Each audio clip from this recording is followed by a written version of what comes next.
2020 to order at 7:01. This regular board meeting for Thursday, September 10th, 2020 will be conducted completely online. The Governor's Executive Order N-25-20 relaxes the Brown Act requirements for holding public meetings via teleconference. For normal practice, this meeting will be recorded, live streamed, and televised. Members of the public may attend via the public viewing link provided below. Public viewing link will be provided via TV 28 on cable TV or by streaming from TV 28 at www.tv30.org. Per normal practice, the meeting will be live streamed and available at TV 30 for viewing and also broadcast live on Comcast TV channel 28 beginning at 7 p.m. Online speaker slips will be available and the public will be able to call in using a computer or smartphone via a link, which will be provided following submission of a speaker slip. A telephonic option will also be available. Once connected, the public speaker will be placed in an online waiting room. While in the waiting room, the public speaker should watch or listen to the meeting via the outlets above, as they will not see or hear the meeting while they are connected and waiting to speak. When the agenda item upon which the individual would like to comment is addressed, the speaker will be announced in the meeting as to when it is his or her time to speak to the school board of trustees. The speaker will then be moved to the meeting for comment. TV 30 is allowing only audio at this time, adding a full screen public comment when the speaker is talking. Yellow comment forms are for items only on the agenda. Individual speakers shall be allowed no more than two minutes to address the board on this item for the sake of time.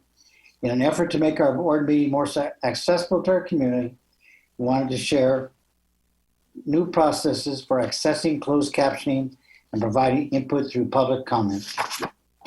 Visit the board agenda you would like to access closed captioning for link to all agenda postings. Fill out the closed captioning request form. Link is on the agenda. We will follow up via email with a link to access the board meeting via Zoom. Ensure that you have the most current version of Zoom installed on your computer or mobile device available in the App Store. Click on the Zoom meeting like prior to the start of the board meeting. Please use your full name when entering.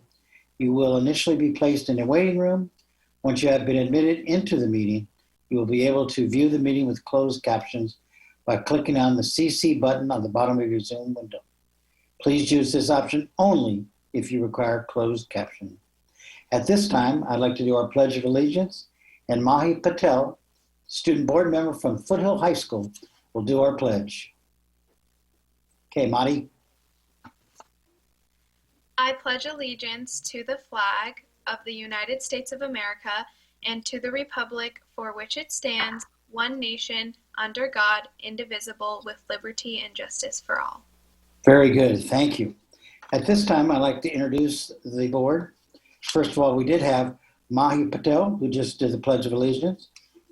We have Trustee Mark Miller, Trustee Joan Larson, Trustee Valerie Arkin, Board Vice President Jamie Yee, I'm Board President Steve Maher, Julio Hernandez, Assistant Superintendent of Human Resources, Ahmed Shiko Leslami, Assistant Superintendent of Business Services, Ed Dialazo, Assistant Superintendent of Student Support Services, Dr. Janelle Woodward, Assistant Superintendent of Teaching and Learning, Superintendent Dave Haglin, Patrick Ganning, Coordinator of Communications and Community Engagement, Lanita Villasenor, Administrative Assistant to the Business Service Division, will be helping us during the transition.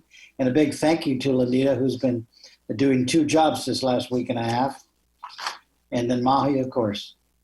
At this time, I'd like to move to section number 4, action of the closed session.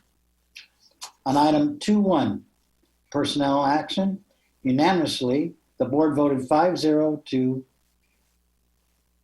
with Trustee Miller making the motion and second by Trustee Jamie Yee to approve the appointment of Crystal Corbas as Assistant Director, Adult and Career Education. Crystal, are you present to say a few words? Yes, I am. Good. Good evening. I would like to thank the board for this amazing opportunity to continue my growth in adult education and to provide leadership for a school that has made and will continue to make great strides in growing its programs and offerings for adult learners. Having spent the last 3 years studying social justice and equity in educational leadership at Cal State East Bay, I look forward to continuing to build programs and systems that will support all of our students on their journey to improving their lives as well as the lives of their children. Adult education is all about social justice and equity for the adult students who are striving to gain the skills and credentials they need to achieve their goals and provide more opportunities for their families. I'm very happy to be recommended for this position of Assistant Director of Adult and Career Education with your district tonight, a position that I am absolutely passionate about. I look forward to becoming a member of the Pleasanton team. Again, thank you. Congratulations, Crystal. Welcome aboard. Thank you. At this time, I'd like to vote in public for 2 items that we have in closed session on readmission. First is 2.3, the readmission of student with case number 2019.2020.013. Is there a motion? I'll move approval of item 4.1, student discipline 2019-2020.013. I'll second. Okay. Trustee Miller? Aye. Sorry. Trustee Larson? Aye. Trustee Arkin? Aye. Trustee Yee? Aye. And Trustee Maher, aye. Motion carries. Student is readmitted.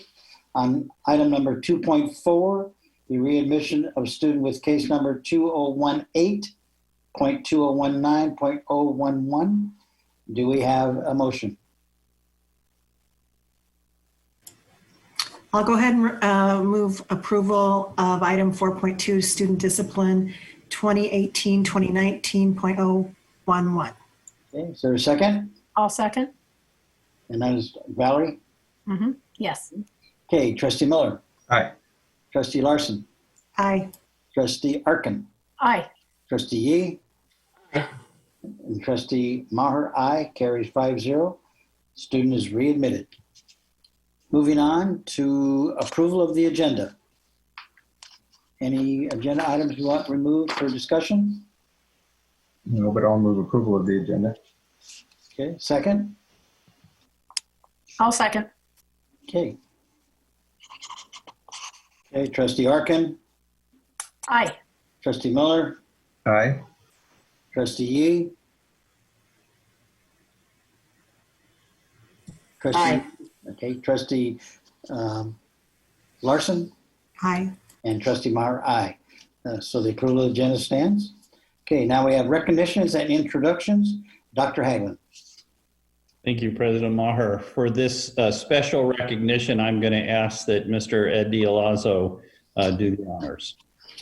Thank you, Dr. Haglund, Board President Maher, Board of Trustees, and community. So a couple of weeks ago, we had several students and parent leaders from the Play Foundation come by to the Student Services building and had a bunch of boxes with them and a nice big check. So we want to take this opportunity to recognize all of them. Of course, they came in their masks and we were all physical distancing, but we appreciate that they came by. So this evening, please join me in recognizing parent leaders, Ms. Jiang Cao, Ms. Judy Zhu, Ms. Emma Lee, and student leaders from the Play Foundation.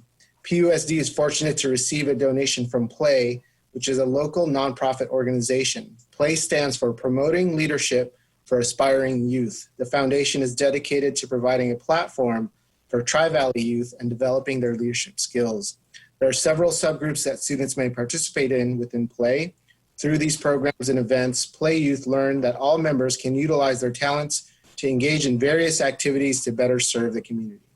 During the summer, Play tutoring activities raised $3,000 that they've donated to the PUSD Foster Youth and Kinship Program, specifically the College Career Preparation and Readiness component of that program, as well as $1,200 worth of fabric, face coverings, and face shields that were donated to PPIE. So please join me in recognizing and thanking Ms. Cow, Ms. Zhu, Ms. Lee, and students from the Play Foundation for this generous donation. And this donation will be is on the board agenda later for approval. But I did want to recognize the students tonight. So Andrew Wang is a Play co-president, and he's from Dublin High School senior.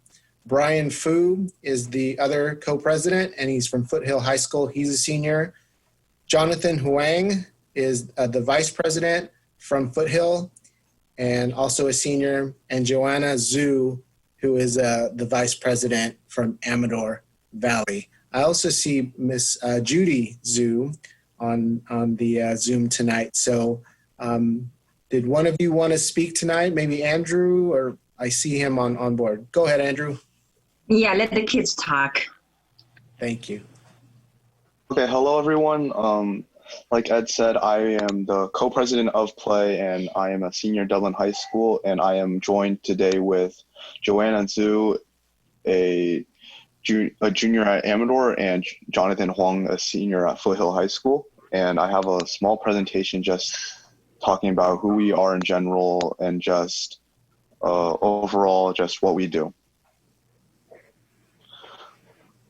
So hello everyone. So we are Play, also known as Promoting Leadership in Aspiring Youth. So what is Play? So like Ed said, we are a nonprofit organization that seeks to introduce young adults of all ages and backgrounds to leadership roles while bettering the community. And our mission statement can be summarized as: we hope to encourage the formation of individual opinion of contemporary social, economic, and environmental issues, to teach value of community and demonstrate various ways in which students can better diverse communities as they take a part of leadership, to offer them opportunities to take leadership roles and augment their understanding to have necessary qualities of leadership. So what makes Play different than other nonprofit organizations or other leadership?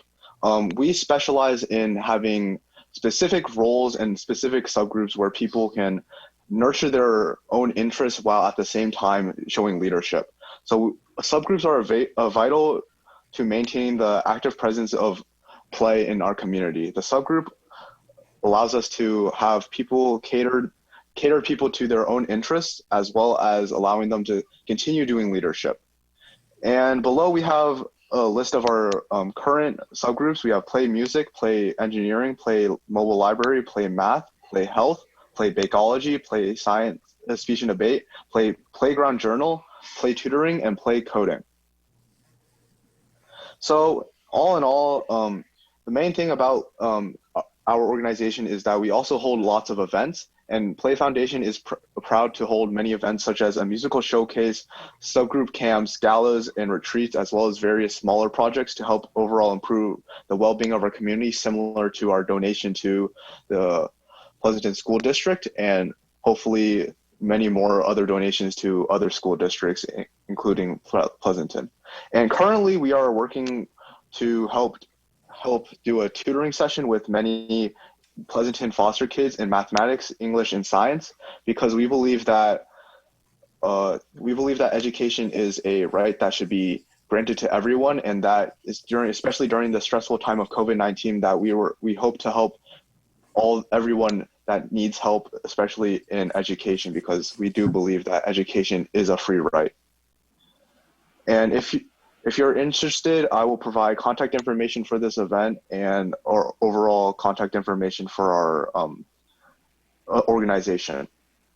And speaking of that, thank you to all. So contact information, my email, Brian's email are both posted, as well as our website, which you can view and furthermore learn about our organization. Thank you. Thank you, Andrew. Yes, thank you very much. Did you want to say something, Judy? Yeah, I just kind of have 1 minute talking. We are very fortunate to have the opportunity to work with the Pleasanton foster care and kinship program kids. And this is our second year to work with Brenda and many of the staff, including Ed. And we are very happy that so far we have a small group, but we are growing, and just after today, I am sending the email to Brenda, and we're talking about the new student tutoring help. We hope that our kids can grow together with the foster care kids together. And thank you very much for offering us the opportunity today to present our group. Thank you so much for everybody. And it's a hard time for all the staff and the students in the school district, and we really appreciate everything. Thank you. Thank you. Thank you. Thanks for all you do. Okay, next we move on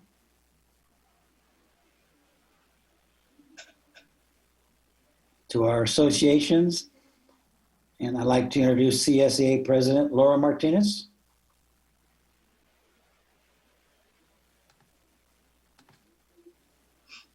Laura, are you there?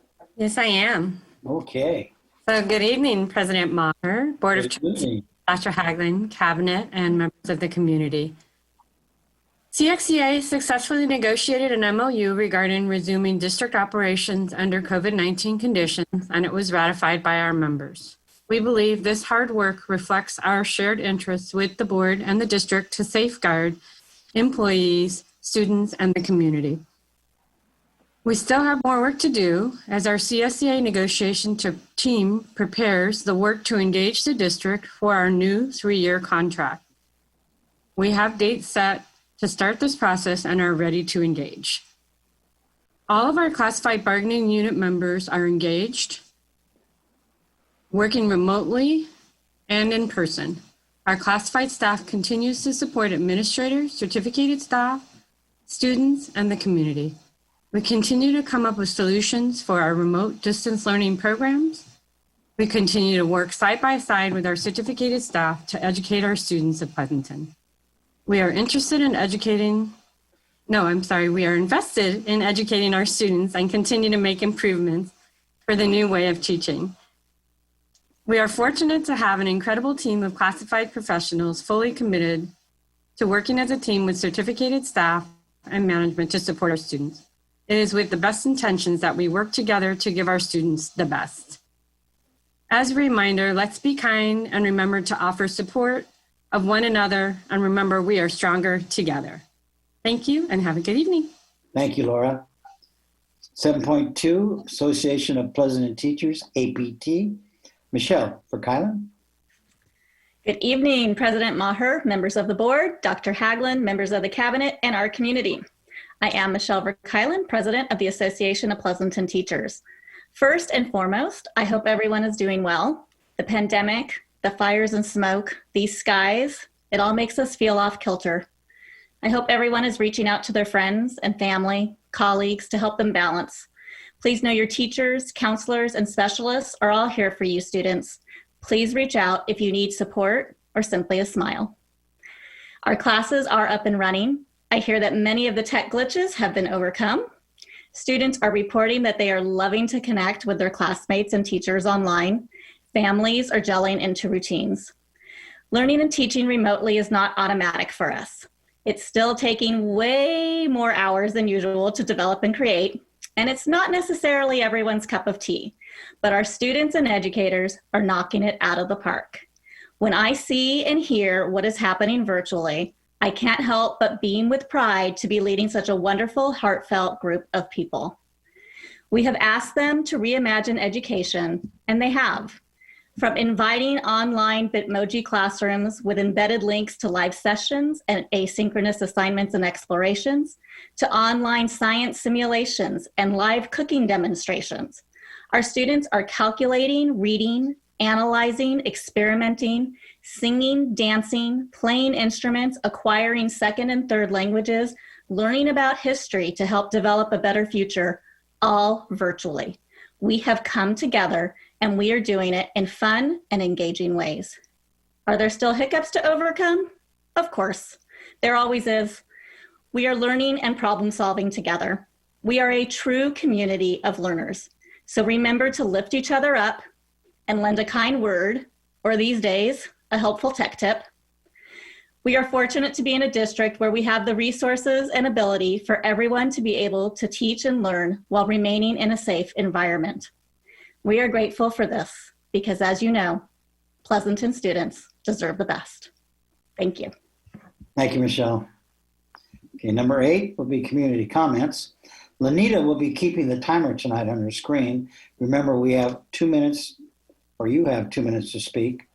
Due to COVID-19, public comments have changed. School board meeting procedures. TV 30 is allowing only audio at this time, adding a full screen public comment when the speaker is talking. You'll have 2 minutes to address the board on this item for the sake of time. Blue comment forms are for items not listed on the agenda. Patrick, do we have anyone? Yes, President Maher, we have one public comment. Okay. It's from Ekaterina Esipova. Ekaterina, are you with us?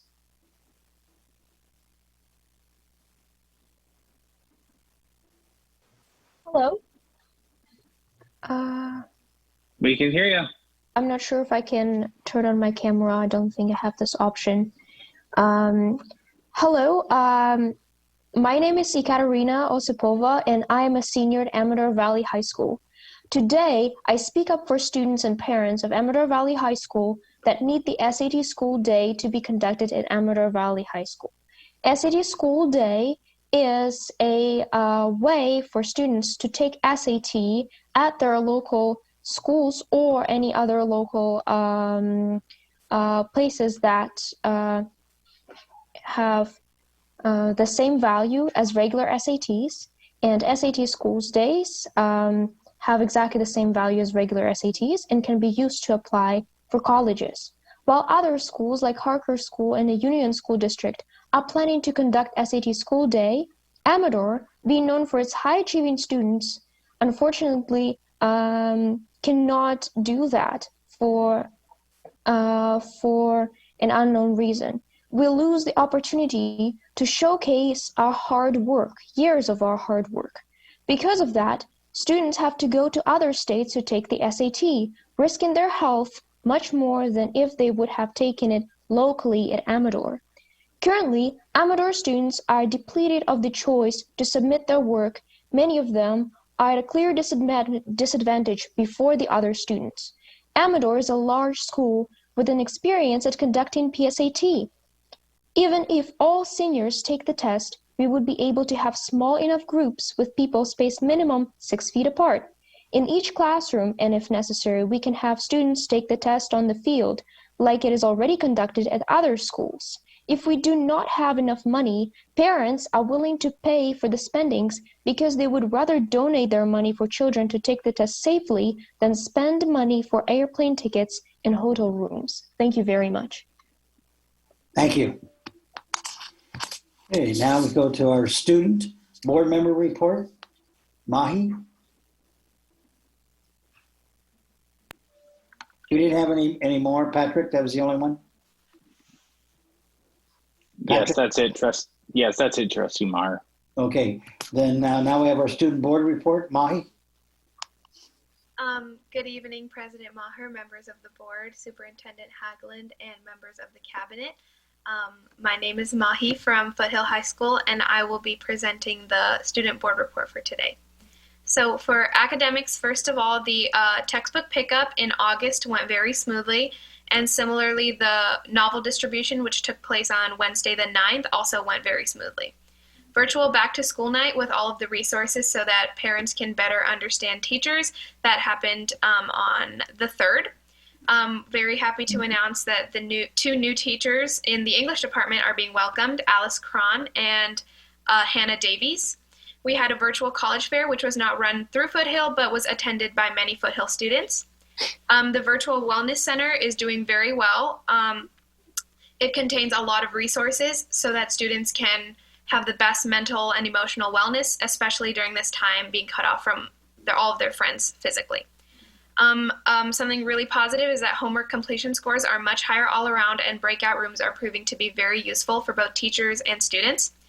Another really great piece of good news is that teachers are making great use of new types of technologies that they're adapting to, such as Pear Decks, and the math teachers are having lots of success using tech such as Math Delta to help find e-tools and create assessments for their students. For activities, the Pet Comfort Group takes place on Wednesdays at 1 p.m. Marching band is doing amazing, having very successful rehearsals on the FHS field. Leadership is planning lots of new activities, including spirit days, class fundraisers, and a lot of other ideas that they have, most of which are still up in the air, but they have some creative ideas coming. Officer and club meetings will be starting late September, and virtual freshman orientation had over 400 attendees in the first week of school. Choir, although separate, is diverting focus from solely singing to also learning about the physiology of the voice and being able to be educated and share music that way. Although athletics are not at their prime right now, a lot of the athletic teams are having voluntary camps following all Alameda County guidelines. Basketball teams and volleyball teams are having a couple team workouts every week, and the fall water polo camp is starting until the season starts. And last but not least, the NCS start date has been pushed back to December 14th so that all of the seasons can begin at the same time. Thank you. Yeah. Sounds like a lot of things going on, even though we're virtual. Yes. Okay, number 11 would be our consent agenda. The Pleasanton Board of Trustees utilize a consent calendar for items that require the Steve? approval. Yes. Superintendent report. Oh, sorry, Dave. Superintendent's report. Thank you, President. There's nothing to report. There's no update. I was reading. Moving on. No, I thought I was free and clear. Here we go. Not so fast. Blame Mark. Yesterday, our Teaching and Learning Division hosted our second Wednesday morning professional development session for teachers. Special thanks to our integration specialists for creating those innovative opportunities and resources. I was able to log into this one as well as the one that was done for the elementary teachers the week before, and they really did a great job planning out those PD sessions. So well done, specialists. I'm grateful to our teachers and the entire teaching and learning team for their perseverance and their creativity that's being evidenced in a huge way during our remote learning. Congratulations to all of our elementary, middle, and high schools, as well as the Vintage Hills PTA, who were recently honored by the California PBIS Coalition with a Community Cares Award. This is a recognition given to schools and community partners for providing extraordinary services and supports to students and families during the COVID-19 pandemic. Congratulations and thank you to all of our counselors, social workers, principals, teachers, parents, and community members for the way you serve and support our community and one another. You can learn more about the supports available to our students, families, and staff on our new wellness website at pusdedu.info/wellness. We're pleased once again to offer free meal service to our PUSD students. This will last through December 31st of 2020. Meals are available weekdays from 11:30 in the morning until 1:15 p.m. I encourage all of our families to apply where appropriate to the federal free and reduced meal program. These applications result in increased funding for PUSD, so please don't overlook that opportunity. Thank you to our Child Nutrition Services team who continues to serve and feed our students with nutritious meals despite all this inclement weather and many other situations that have arisen in the past several months. So thank you to our CNS team. I also wanted to provide a quick update on our facilities and Measure I-1 projects. The Leidixon Elementary rebuild is well ahead of schedule with new classroom buildings taking shape. If you get a chance, drive by and peek over the fence. They're doing incredible work. Or you can look at one of the drone videos that are posted on the Measure I-1 website. We're working towards the start of building projects at both Foothill and Amador Valley High Schools, and we're really looking forward to seeing those projects break ground very soon. At Harvest Park Middle School yesterday, furniture and books were moved into the new library, which is very exciting. And I know that students and staff are looking forward to the day when they can come back, and that will be a special gathering place on campus. Also, make sure that you drive by Amador Valley High School, Pleasanton Middle School, and Vintage Hills Elementary School to admire their refreshed appearance as school repainting projects are nearing completion. Great work by our facilities team. Thank you, Ahmad, and thank your team for me. I did want to provide somewhat of an update on school reopening. There's additional information that's come out recently, and we just want to make sure that we're being as transparent as possible with the community and with our staff. And so the board meetings are always a great way to share that message.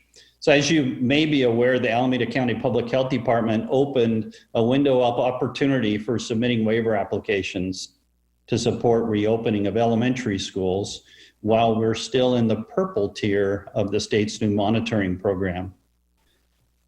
That's the waiver. Please note that all schools will be permitted to implement reopening plans as soon as 2 weeks after the county enters the next lower stage in the state's monitoring system. The current Alameda County rates are very close to triggering the shift to the red tier. We are not yet sure if or how Labor Day activities may impact those metrics, but a shift in tiers from purple to red would negate the need for a waiver. Along with the elementary waiver opportunity came new conditions and requirements that any school or district would need to meet prior to receiving approval of a waiver from the Alameda County Office of Education, as well as the county and state health departments. The current submission deadline for the first round of waivers in Alameda County is September 17th, and the related approval process is likely to take 3 to 4 weeks to complete. We do anticipate additional opportunities to be provided soon after that process concludes. So if waivers aren't submitted on the 17th, there will be additional opportunities should that be necessary. Again, if and when Alameda County goes to the red tier, the waiver process would cease to have any importance for us. District staff are working diligently to determine PUSD's readiness to meet the waiver standards, which include routine, ongoing testing of all staff, as well as comprehensive contact tracing of cases that arise after reopening. I have been advised that the Alameda County Public Health Department will withhold the approval of a waiver unless a plan to have a process to ensure a fully executed contract with a COVID testing provider is in place before reopening. Other conditions include safety and use of protective equipment, including masks, cleaning, disinfection and ventilation improvements, cohort and physical distancing of students, cohorting and physical distancing of students, staff, and parents, and triggers for switching classes and our schools back to remote learning should that be necessary. And finally, evidence that the district has consulted with labor groups, parents, and members of the community in the reopening planning process. And you're aware we've been engaged in those processes since late May. Important to note that we often receive guidance from both the county and the state, and often they are not in sync. As we sort through each item to manage the discrepancies, we're directed to adhere to the most restrictive guidance. For example, Alameda County Public Health Department orders from August 21st state that schools must wait for Alameda County Public Health Department's approval to reopen schools, even if or when reopening is allowed by the state of California. So to summarize our current status, if I may, the board does not currently have the authority to open elementary schools outside of the waiver process, and that's true for all schools in Alameda County and other districts in the purple tier. The board does have the authority to apply for a waiver, even though the information I just spoke about kind of speaks to the challenges that we would face in doing so. The board cannot move to open middle or high schools until Alameda County shifts from the purple tier to the red tier. In other words, there is no waiver process for grades above grade 6.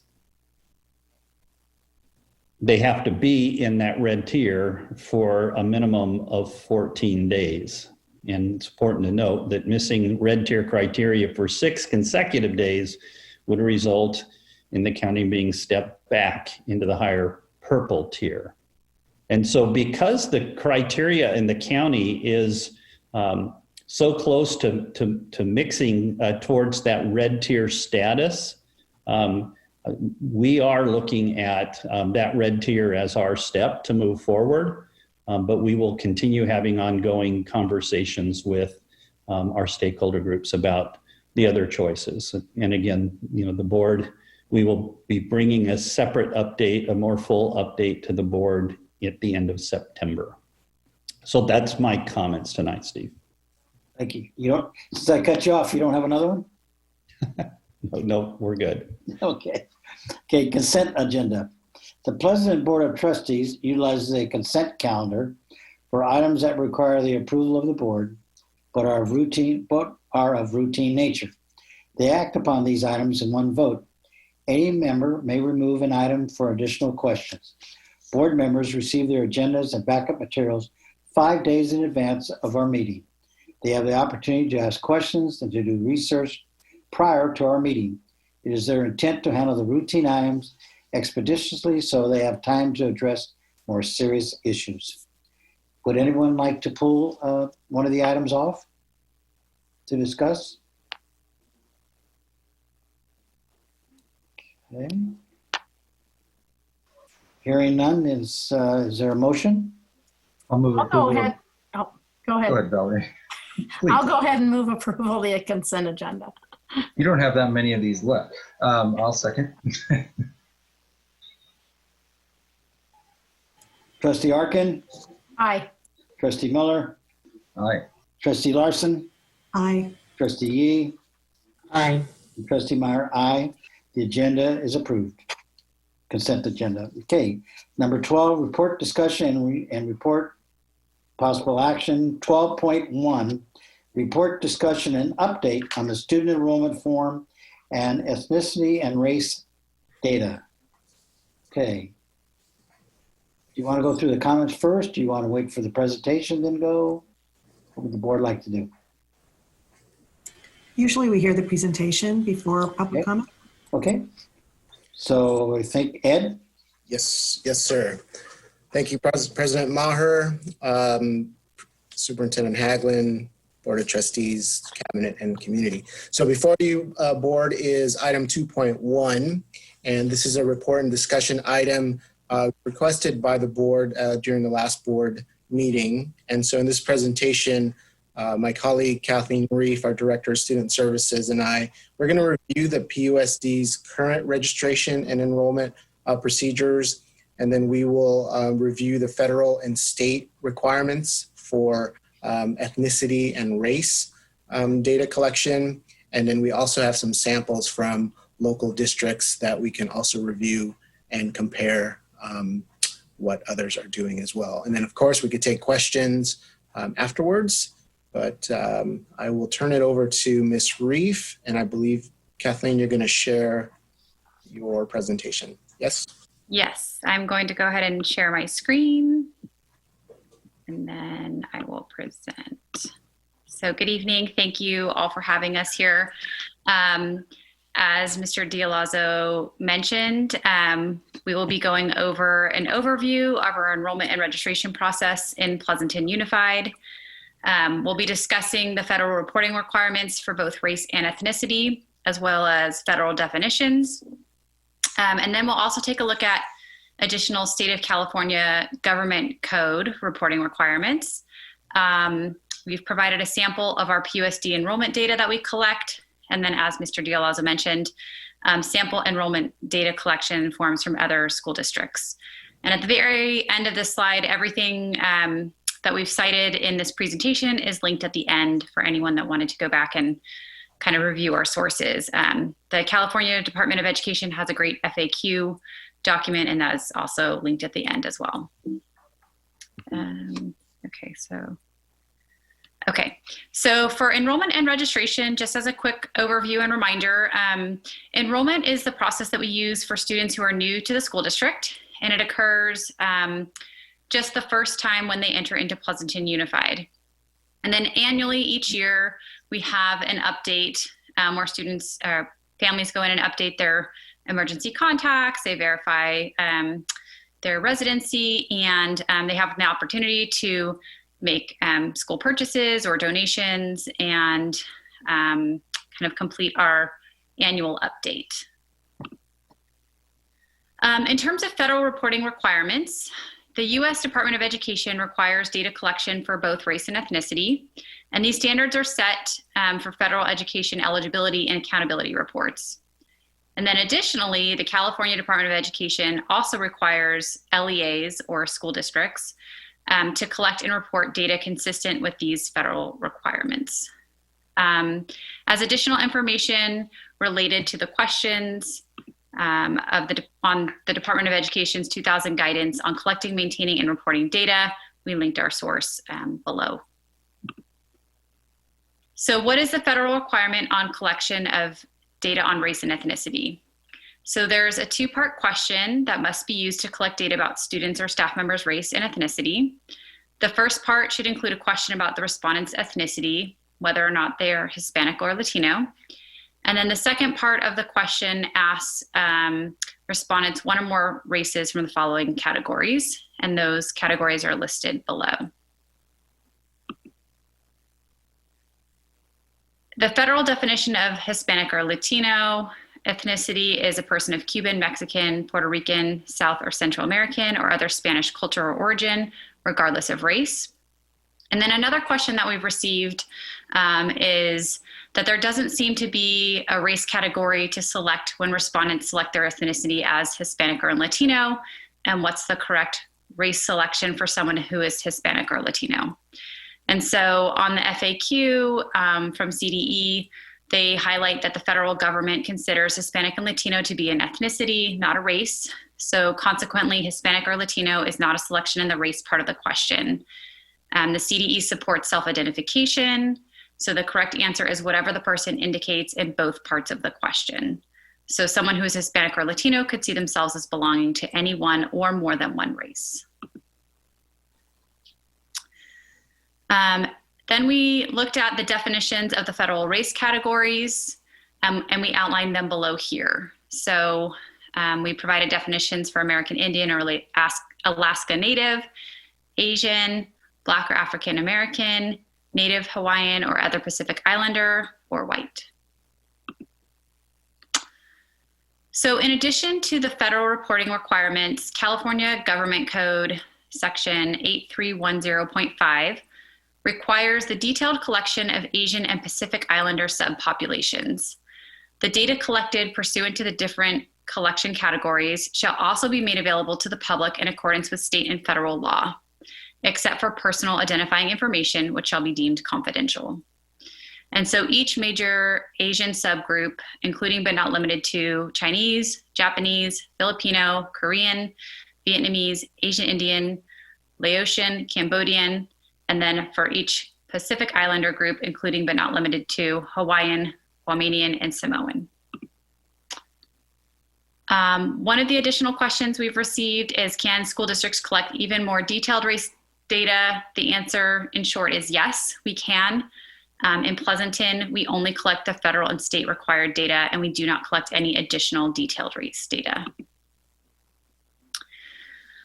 So what do we do when respondents refuse to identify their race and ethnicity?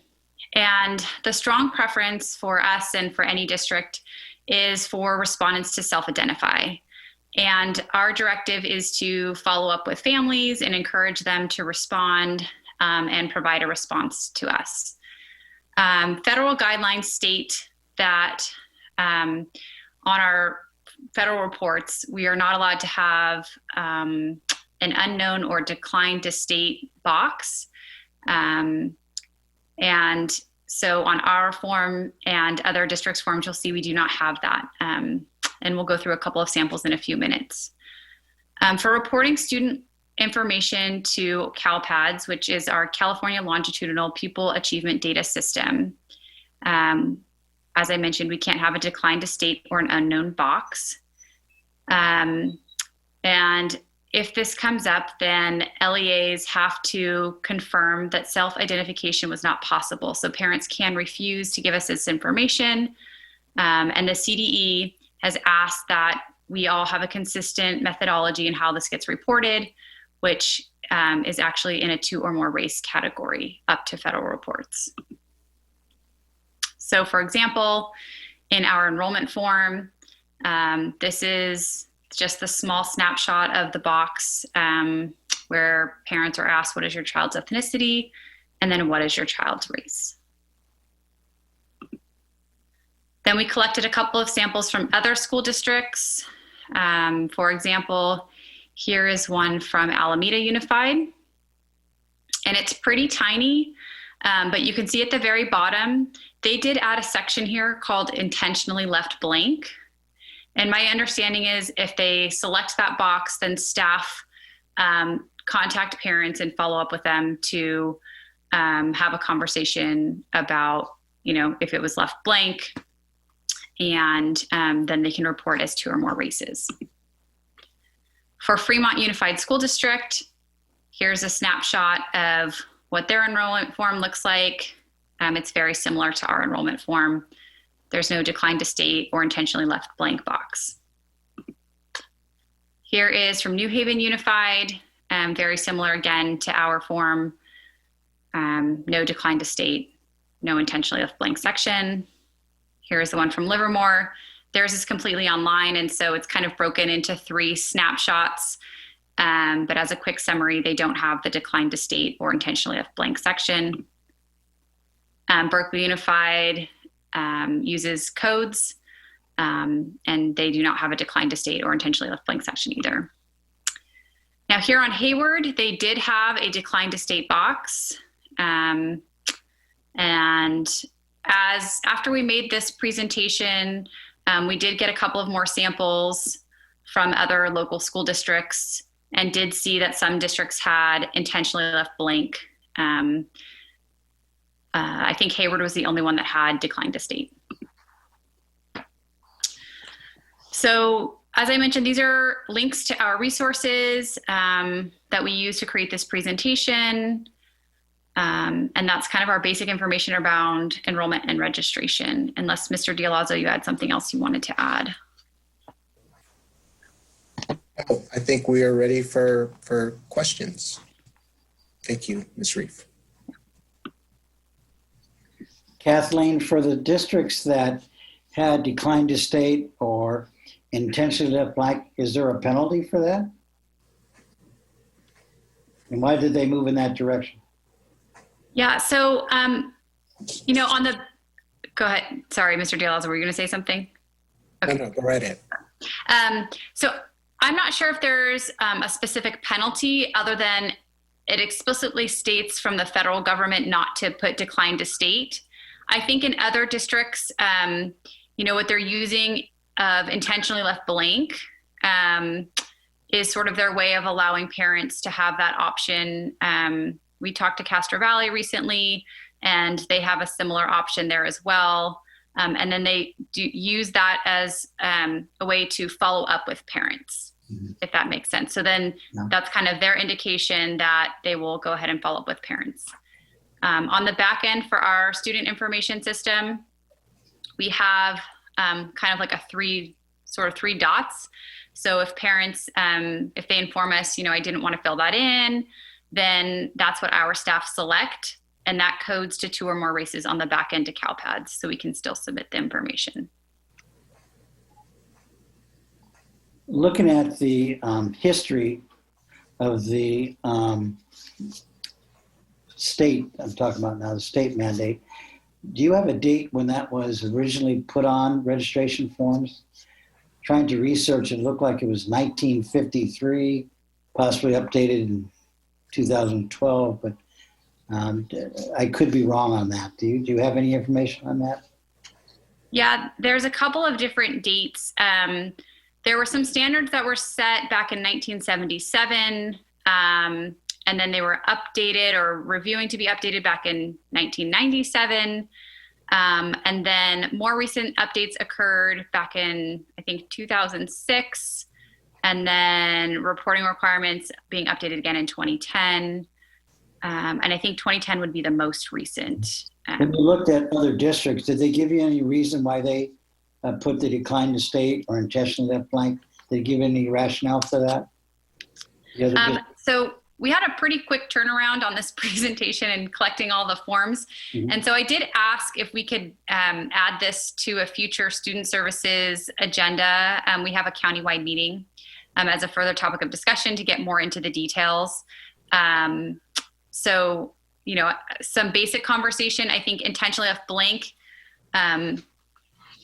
is a way to offer, you know, not a decline to state, but a way that parents can choose not to and then have staff follow up. So I think that was from those other districts that placed that box in there. I think that was their reasoning. They weren't putting something on that the federal government specifically said not to, which is decline to state, but they found another way that was similar, but not those exact words.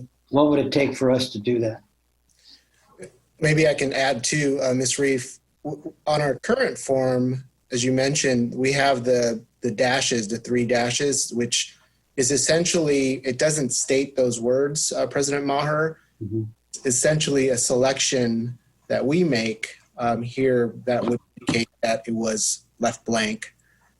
So one of the potential options we could do is add the same language that it was intentionally left blank. It's different than decline to state. So, decline to state, those words are pretty specific in the guidance from the CDE and from the Department of Ed. And so I think to kind of answer your question, some districts that we've researched, I would say most districts that we've researched and received the forms from, they have that intentionally left blank box. So that you know, again, something that we could do as well, because that language is not in the CDE or federal government. I see. Not put in. And we did put just to add to Ed's point, we did put in a call to our vendor, which is Equitas or Q for short. And we can add, I mean, they're willing to do what we would like them to do. So if we wanted to change our dashes to be intentionally left blank, and then maybe something additional, such as, you know, request follow-up or follow-up required, something of that nature, so that parents know that we still by law have to do our due diligence to follow up with them to ensure that's really what they wanted to be reported. And then they just share that with us. It sounds like we would be able to do that. I have a little bit of a history on this because the last time we talked about this, I think it was 2017 when our district and our parents were concerned, and at that time interim superintendent Ochoa worked with the parents and Catherine Baker's, Assembly Member Catherine Baker's office. So at that time, I did talk to Castro Valley about the process and why they went to the intentionally left blank. And it evolved because of moving to forms being online. So prior to that time, when people were enrolling in person and you were in front of a registrar or a school secretary or whatever, and the person didn't want to submit an answer. At that time, the direction was that the staff member would do an observation and would mark what they thought the person's race was. And that has evolved now. The CDE doesn't want you to have staff make that determination. But also at the same time, forms went online. And so clearly the staff member is not in front of the parent to make that determination either. So that's sort of the evolution of the intentionally left blank. The other option you could do would be to not make this a required field. It has the same, if you're concerned with the language, if we feel that intentionally left blank is too close to decline to state, if that's where we end up feeling, I don't know why this can't just not be a not required field. And then therefore, when they fill it in the enrollment, you're still gonna have to follow up with the parent. But whether or not since you have to follow up with them if they mark intentionally left blank, what difference does it make if it's not required and they don't mark it in terms of staff time and follow-up time to just not being a required field, and then staff follow up with the parents? Yeah, to your point, Joan, we did find out that both Dublin and San Ramon have made it an optional field, is what it sounds like. Okay. And that is their process. When we asked our vendor that, and this is after we created the presentation and we're getting additional questions, they feel like that is a required field. And so that would be more of a challenge with us and that particular vendor. Although we could continue to have that conversation. So there was more, I think, acceptance of the intentionally left blank. Yeah, So, why do they tell us what has to be on our forms? I mean, we pay them. Yeah, that was our discussion too, President Maher. Well, as an IT professional, I can tell you, you can, it's the way you design your software in that particular software design. Okay. Well, it probably would take a board action to do something like this, would it not? Or maybe someone with more experience on the board can tell me. Joan? I don't really know that this requires board action, but I'm sure staff would prefer that we provide that direction. Is it an RDA item? It's just a report and discussion for this item. Yeah, so I mean, so at this point, we would not be taking action, Steve. So, but I'm sure the staff would appreciate direction, and then should they feel that a board vote is necessary, then they could bring it back to us. But I know we have a lot of people who want to speak to this. Yeah. Can I ask a question, President Maher? Sure. I just wanted to, if we were to go in the direction of having a box declined to state or intentionally left blank, either way, is there any risk to our funding, state or federal, by doing so? Yeah, that's a good question, and I'm probably going to defer to our business assistant superintendent for that. I don't want to guess. I think I have the answer, but I know Mr. Sheikul Islam may probably have a better answer. Yeah, the CalPaths and the process requires to submit the data, and not submitting it is not an option. And that would cause issues in terms of a whole array of CalPath reporting and state reporting and federal requirements that could cause funding issues for the district. So that is something that would not be recommended from staff. But we would absolutely send something, but it would be the 2 or more races, right? I mean, it wouldn't. There's not an option to leave blank. Correct. And I think that's what other districts have done in that, and that's unacceptable. Yeah. So I have a question. And I asked some questions about this during, over the weekend, and I thought there was something that I learned in that was very interesting, and that is that, so what is the benefit of having the subgroup designation? Is there a reason why that might be there? And I thought the answer you guys gave was really interesting about that, and specifically around the requirement that if you have more than 15% of a particular race, you must offer all documentation in the district in that language. I believe that's the way it's. Maybe you can clarify that a little bit. So again, if we have more than 15% Chinese or more than 15% Korean or, whatever, then you would have to provide in the appropriate language for those races. Is that correct? Yes, that's correct. So if there is 15% or more of a population at a school that speaks a specific language, then we are obligated to have documents translated into that language. And that's under a California Education Code. And we do really try to make our documents accessible to the best of our ability as well. So if translation is ever something that parents need, we want them to reach out and we're happy to do that. But yes, that is something that we would have to do. I think another component that we put in there is it assists us with looking at programs and are we significantly disproportionate in any other areas.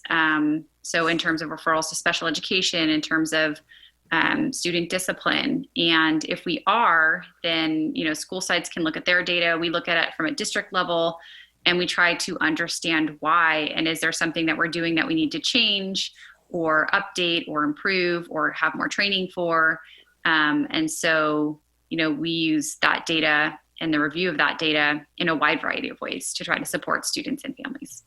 I was going to add too that we do a report to the Office for Civil Rights, and so there's a lot of anti-discrimination laws that we are mandated to follow. So this data really helps us determine what areas, and Kathleen mentioned one of them about disproportionality, for example, for discipline. It helps us to analyze that data and really support our staff in terms of how do we address any disproportionate numbers. So that's another report that we provide to the federal government. So there's a case. So there's a case that could be made that it might be beneficial to increase our subgrouping to other races, right, rather than just remove it entirely. That would be an interesting answer. And you're right, Trustee Miller. That's why it's an option. Districts who may have more a variety of races can definitely include other races that may not be as prevalent in some districts than others. So that's exactly right. We can actually increase the number of races that we have as options. Yeah, I would imagine that Fresno has Hmong in addition to Laotian and Cambodian on their forms, I would imagine. That's right. So my question is, could you guys sort of explain the history a little bit about why this is even collected, and then what does the federal and state governments do with the information that we provide? So I guess we can kind of add to the conversation that we just had, the questions that we just had. The federal government is interested in, again, some of those anti-discrimination laws that we are mandated as school districts to abide by. And so this is one of those ways, is to collect data regarding race and ethnicity. Then they provide us the back-end data to say, well, for example, in Kathleen's example about discipline, if we're disproportionate, if we have a certain percentage of kids as just enrollment numbers who are Filipino, for example, but we have a high percentage of that student group as being disciplined more than that average, or that percentage, I should say, and that's a disproportionate number. And so we're required to address that. What are our policies? What are our procedures? What are our different ways of discipline that may be impacting that specific student group? So that's just one of the things, as I mentioned, that OCR report, Office for Civil Rights report, that we provide the specific demographics of our community. We get the back end report that tells us, hey, here's some areas, district, that you should really look into because you have a specific student group based on race that is impacted negatively in comparison to other groups. So that's one of the things I could think of. If I could add a couple of things real quick. First, Mark, in answering your earlier question about the language survey, there's a separate question in the registration process that identifies the home language, because language is not necessarily associated with race, especially not 100% of the time. And so there is, even if we didn't have it there, we would get that information with regards to translation services and whatnot in a different place. The other thing is that what you were just speaking to is, I think, critically important. Not only that the Civil Rights Office forces us to look at disproportionality, but our access to this data assists us in addressing disproportionality before it gets flagged by somebody else outside the organization. So if we don't have that data, we can't attend to those issues. So there is rationale for why we would want to know that information, because it helps us design and target services more specifically to particular groups. So from a Civil Rights Office perspective, they're going to find it sooner or later, but that's data that we track and should track and respond to without regard to the disproportionality process. Well, I guess, Dave, where I have a problem is we do that with the Asian community, but we don't do it with the South American. We don't ask if, children are Salvadorian or if they're Guatemalan. We don't ask that. Or even white. We don't ask if you're Portuguese or if you're Irish. Why is it that the Asian that we ask that? I guess I would. Well, the answer to why is because the state requires it. Well, I know that. A different question might be, Steve, do we have structures in place to identify subgroups in those other areas so that we can target services to them? Because the simple collecting of data is not the only way that you can get to that information. Right. But that is one of the ways that supports those conversations and program development efforts. Okay. So if we were to change our form and have the intentionally left blank or decline to, state or whatever, how would that impact the staff? Because Kathleen was saying that they would actually have to follow up and actually make a phone call and try to get the answer. So would that be a big impact on the staff, and how much does that happen currently? And if we changed it, would it create, more of an impact to staff? And what would happen, to play devil's advocate, if we changed it? Yeah.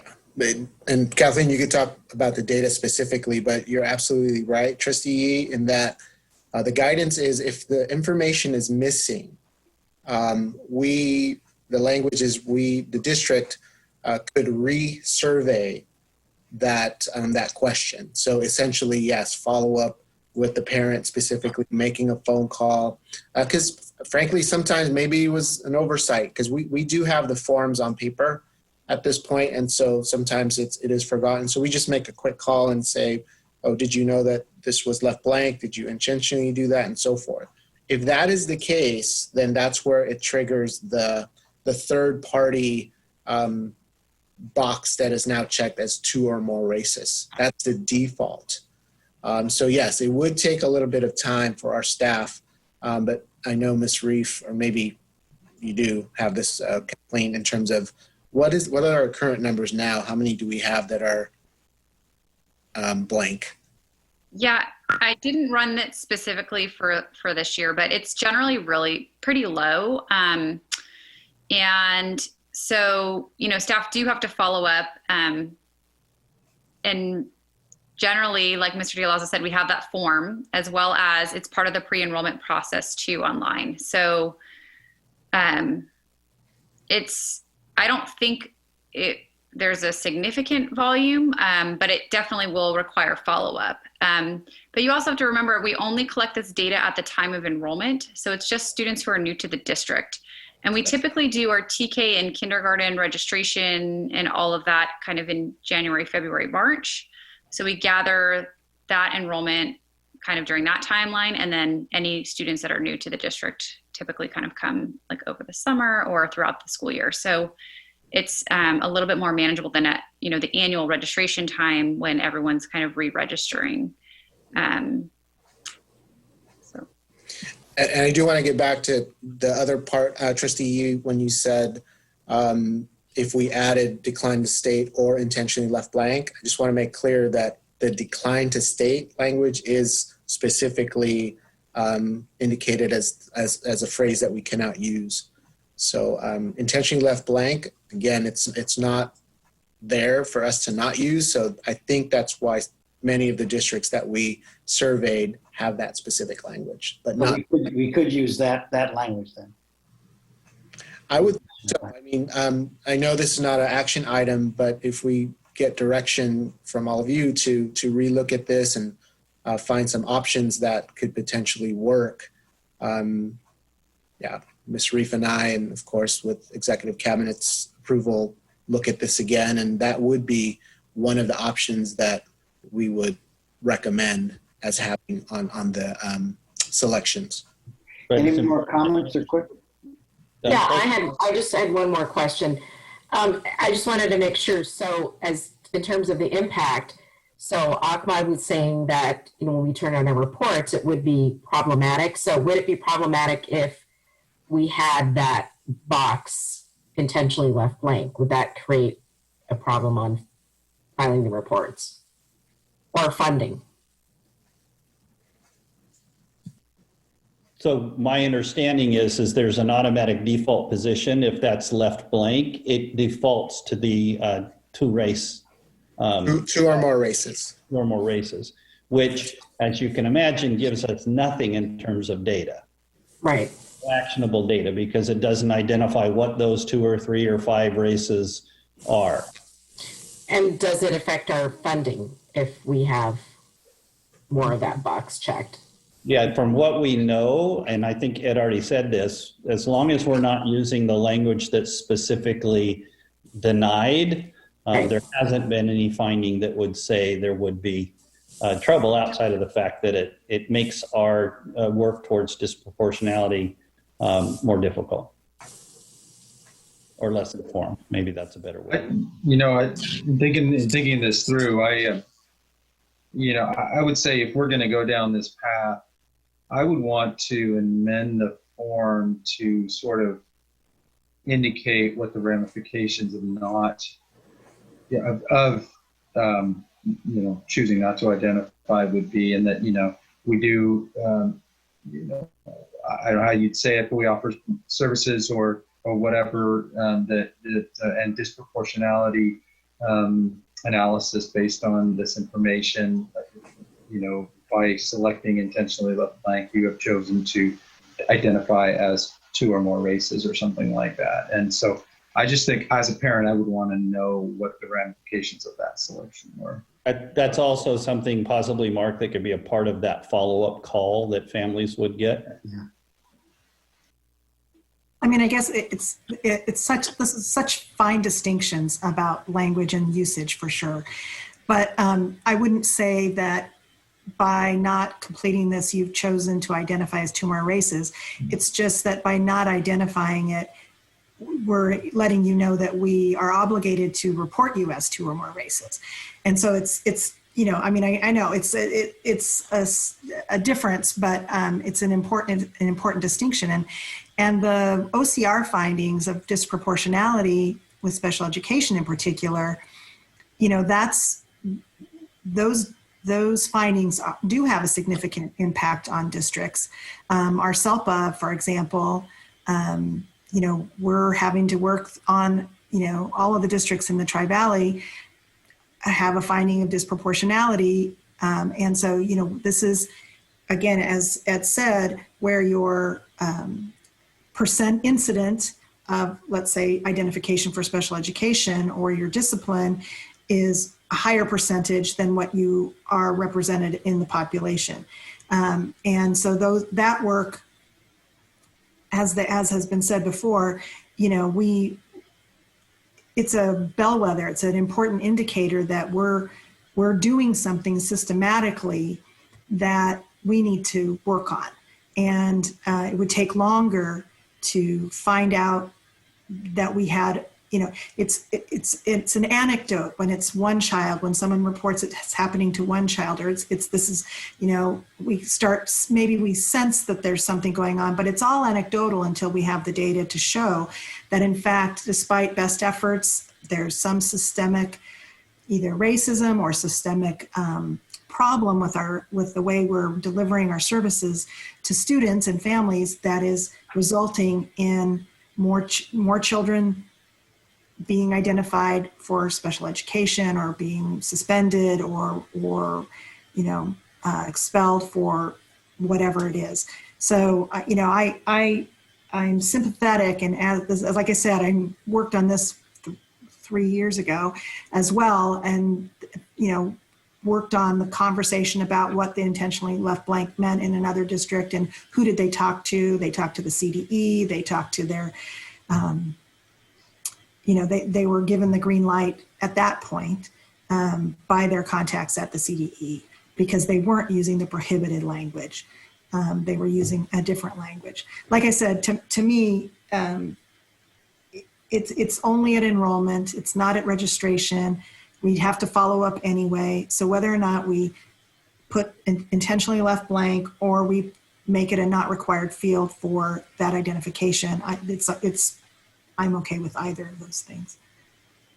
Any other comments, questions? Yeah, Steve, I have, Okay. so the school districts that either, I know there was one, and now I didn't write it down, I can't remember, that put the decline to state box or the intentionally left blank. Have we asked them how difficult it has been and having those options on the form? I mean, do we have any, have we communicated with them about what that impact has been to the district and that sort of thing? Not yet, Trustee Arkin. And so Ms. Reif mentioned earlier that she is part of Student Services Network for the county. And we actually put this on the agenda for a bigger discussion with the other districts. And so we'll gather more information from them, their history, and also if there's any, ramifications for doing this and workload. And so I know there'll be a bigger discussion, but the turnaround, we didn't get enough that in-depth of information. We just got the forums and a couple of people kind of spoke to us about it, but we'll get more deeper information. I think that would be important, finding out other districts that have done that.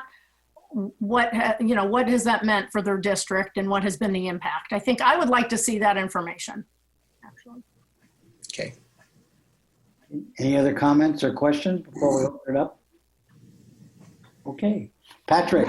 Yeah, and if we were going to change our form and we had to use our vendor, right, to make those changes, I would want to know what the cost would be of that, right? Because they would charge us for it. It's not part of our contract, right? It would be an additional work.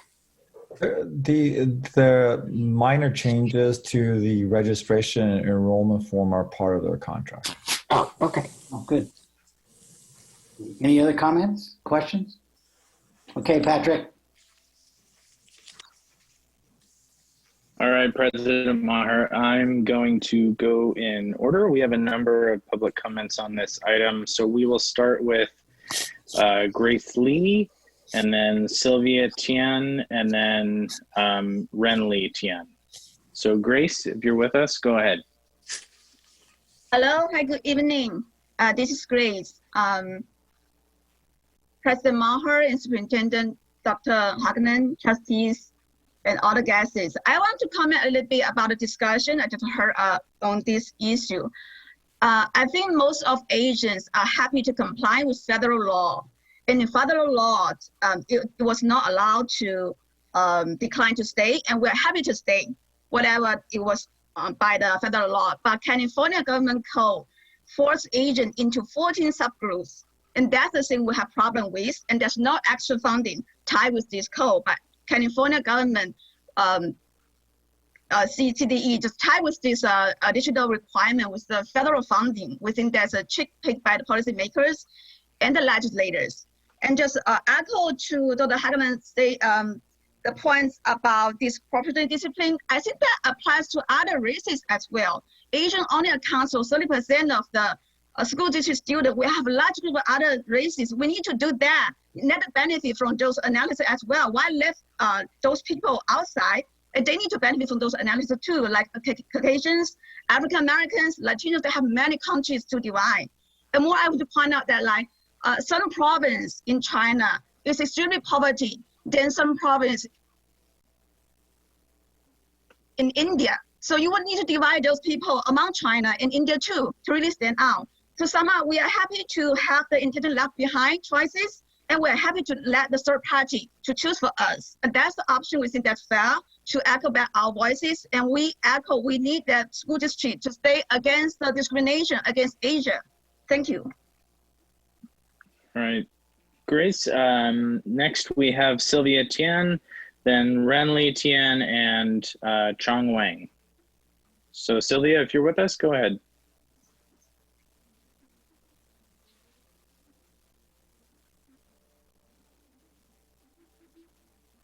Sylvia, are you there?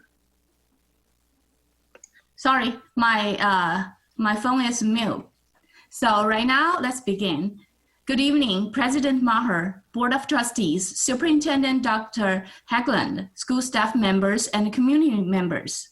From 2017, community members raising the question of why there's only Asian subgrouping and subdividing box when it comes to enroll students in PUSD. Did that data collecting tend to help or hurt the student?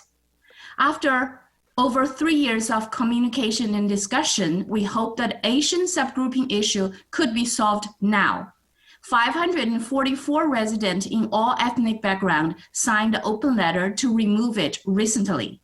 In the history, Jewish, African American, Japanese, German, Chinese, Irish was discriminated against in one way or another. We shall not let this happen anymore.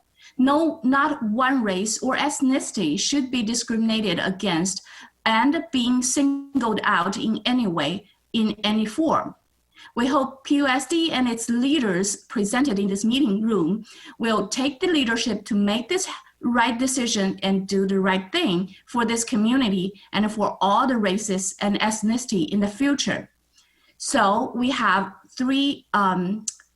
So tonight, as the founding president of TVAA, I'm calling on the Board of Trustees to remove Asian subdivision category once and for all. Secondly, if it needs more time, please provide intentionally left blank choice and make it an action item. Thirdly, delete all the subdivision information that was collected in the past according to students' request. Stop observing students with inaccurate information. That's all my comments. Thank you. Okay, next we have Renli Tian, Chang Wang, and then An Fen Wang. And that will be our last commenter on this item. Hello, can you hear me? Yes, go ahead. Yeah, good evening, Board of Trustees and community. My name is Wen Li. And 2 years ago, we moved to Pleasanton, and my daughter newly enrolled at school in Pleasanton. At that moment, we were required to complete the student enrollment form, within which a few questions are required. It asks for students' home language and learning experiences. We understood it aims to provide support appropriate to students. It requires medical information of the students. We understood it is necessary. Oh. And yeah. Go ahead. Yeah, and the enrollment form also asks, what's your child's race? We noticed that on the provided list of answers, only Asians are specifically divided into 14 subgroups according to countries. But what is the aim to only subdivide Asian students? We did ask this question at the moment, but no one told us the answer. The only answer we received was that we had to do so if we want to enroll my daughter in any school in Pleasanton. As a parent, we really feared that my child would lose her schooling opportunity since we had already rented property in Pleasanton at the moment. So we did as required. And for me and many more Asian families, the subdivision on Asians implies discrimination that targets students from some countries in Asia. Otherwise, why particularly subdivide the Asians only? We believe this treatment hurt not only Asian families, but also all Pleasanton residents who are against discrimination in any form. We also believe PUSD is committed to provide a safe and fair environment for education. So therefore, I'm calling to modify the answer list for the race question on our student enrollment form and provide the option of decline to state as some other school districts do. Thank you very much. Okay. All right. Thank you, Wendy. Next, we have Chang Wang, and then finally, An Fen Wang. Okay. Good evening, everyone.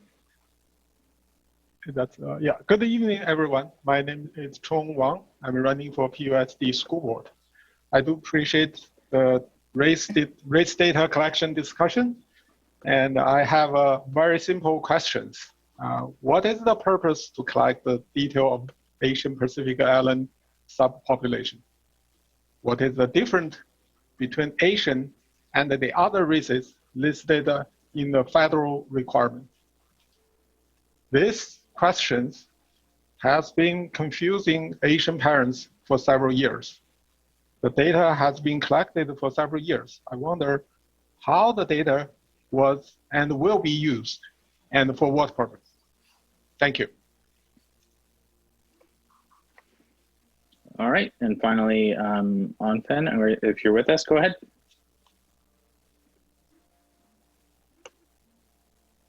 Yeah, I just unmuted myself. Yeah, hi everyone. I moved to Pleasanton 1 year ago. I will need to keep my speech short because the 2 minutes limit.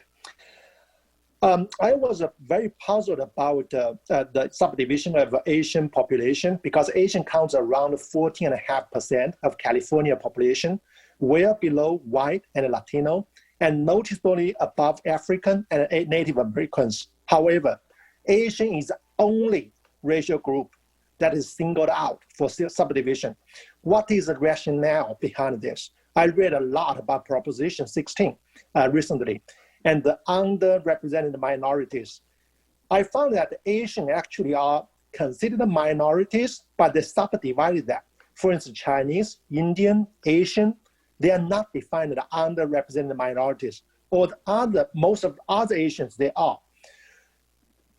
Most of the Asian kids in Pleasanton Unified School District were born in the United States. They first view themselves as Americans. However, they are facing the reality that our society treats them differently because of their skin color. It is even worse for them to know that there is a big difference among Asian Americans depending on which part of Asia your ancestors are from. This is why many Asian Americans are against Proposition 16. Illegal discrimination based on your skin color. It is totally out of the affected individual's control. For those who know the demographics in China, in Asia, it's very complicated. For instance, there are tens of millions of Koreans, Mongolians, Thais who live in China. What race are they? They are Chinese or Thai or Mongolian. How about the people with mixed race? I'm puzzled by the effort our California government puts to subdivide a particular racial group, and I request Pleasanton Unified School District to stop subdividing Asian racial groups. Thank you. All right, Anfen, thank you. And President Maher, that is our final public comment on this item. Thank you, Patrick, and thank you to all who spoke. Okay, is there any more comments from the board or questions for Ed or Kathleen? I would guess I would ask that does staff have enough to go on to move forward? Do you have enough to go on, Ed, Kathleen? Yeah, I believe so. It's been a really great discussion. It's given us some more information to think about our procedures and our forums. And then also I'm looking forward to talking with other districts, and Ms. Reif and I will do that and gather more information from other districts. And I think it's always good to know what other folks are doing and why they're doing what they're doing. So then it can help guide us in our next steps with this item. You know when you might get back to us on the next steps, what you might be adding or not adding? Or yeah. Kathleen, when is that meeting with the Student Services Network? You're on mute. Sorry, I said I would have to look it up. I don't know it off the top of my head. I think it's monthly, so Usually it's monthly. Yeah. So maybe October, end of October, maybe the second meeting in October. That's okay. First meeting is October 8th. Just want to get enough time to get some information. Yeah, because it sounds like to me, although I'd be in favor of, as Joan, the intentionally left blanks, I think that's our only option, really. The other things have a lot more problems. Yeah. We can definitely make that recommendation. But unless what I heard from Trustee Arkin was to gather more information from other districts, we can wait for that as well. So yeah, we can bring back a recommendation or I don't know how we want to treat this. I don't know if it's an action item for further. I know there was a request for that, or we could just bring back another presentation to talk about what we are recommending. So I don't know. And I would really like to see if I'd like to see this wrapped up before our new enrollment period starts in January, when we've got new families registering, enrolling for the following year. So absolutely. So end of October would you like us to come back that October 22nd board meeting with some new information? I would like that. Yeah. Okay. Please. All right.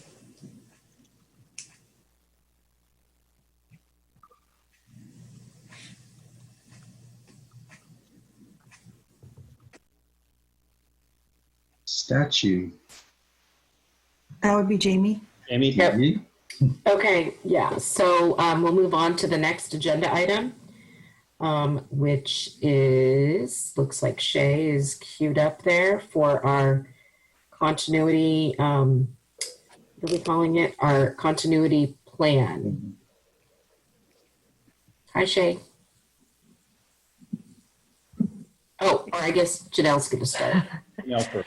Thank you. Good evening, President Maher, Board of Trustees, Superintendent Haglin, Cabinet, and Pleasanton community. This evening, we will present a first reading for the Learning Continuity Plan. And I believe we're going to, Dr. Vandekamp will be sharing the screen. Thank you.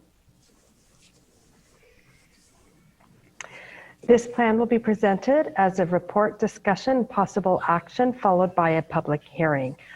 And then we will come back to the Board of Trustees on September 24th at a regularly scheduled meeting of the Board of Trustees for a report, discussion, and possible action. This presentation is related to organizational goals 1, 2, and 3.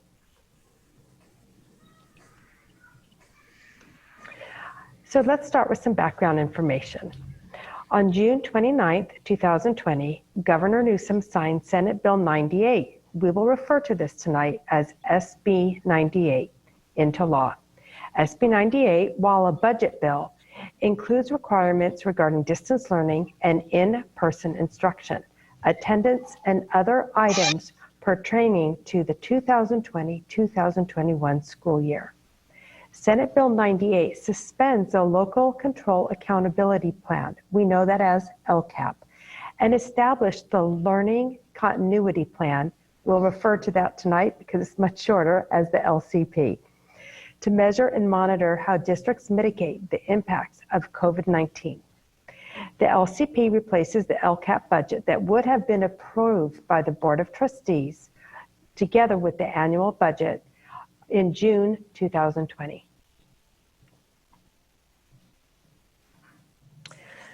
So I'd like to share a broad overview of the LCP, and then other members of the team will go into some additional specifics.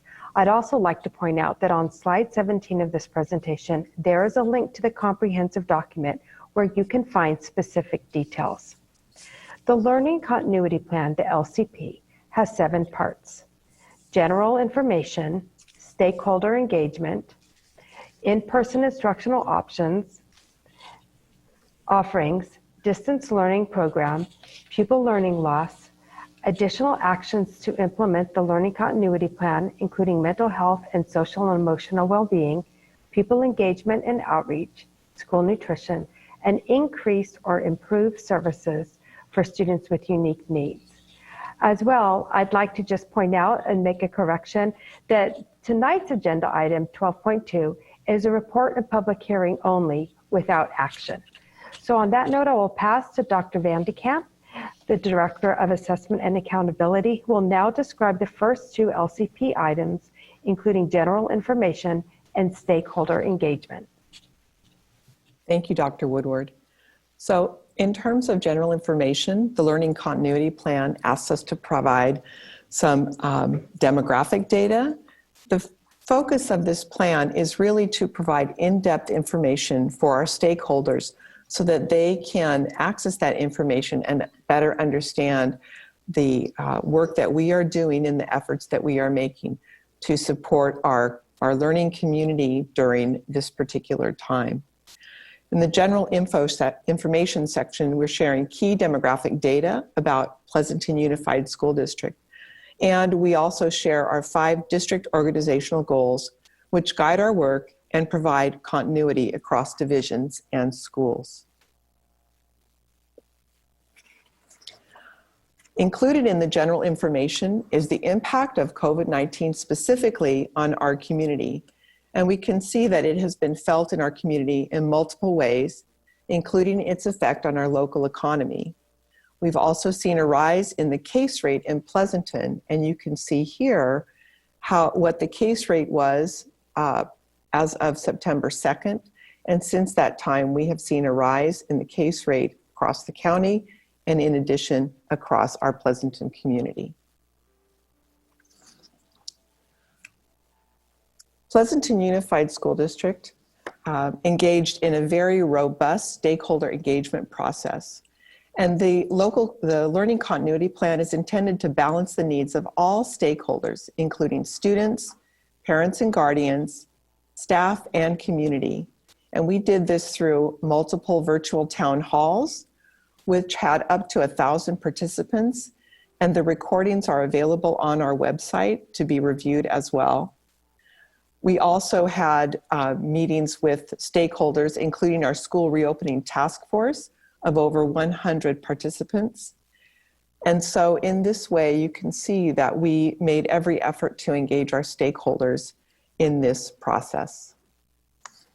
And at this time, I'd like to turn it over to our Director of Elementary Education, Shay Galletti. Good evening. I'm going to be discussing the in-person learning plan of the LCP. We, of course, are following current health guidelines of when we can return to school, but part of the plan is outlining how that will happen. And we actually began planning this as soon as school ended last year. This is a multi-division effort in which all of our departments really worked on the plan, and as Dr. Vandekamp mentioned, our stakeholders as well with the different groups. At the forefront was our health and safety, where we outlined protocols for staff, students, and families of when to complete health screenings before they come onto campus.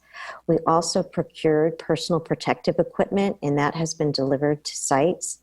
And a systematic communication system was set up for the district to use to be able to stay current on the guidelines, inform staff of what those current guidelines are, and also how we report if a COVID-19 case were to occur.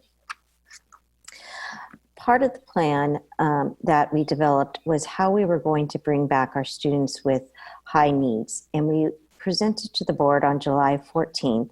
And in that, we identified our TK through 2 students, because TK through 2 are learning the foundational skills of reading and math that sets them up for success for their later schools. We identified them as needing to come back first.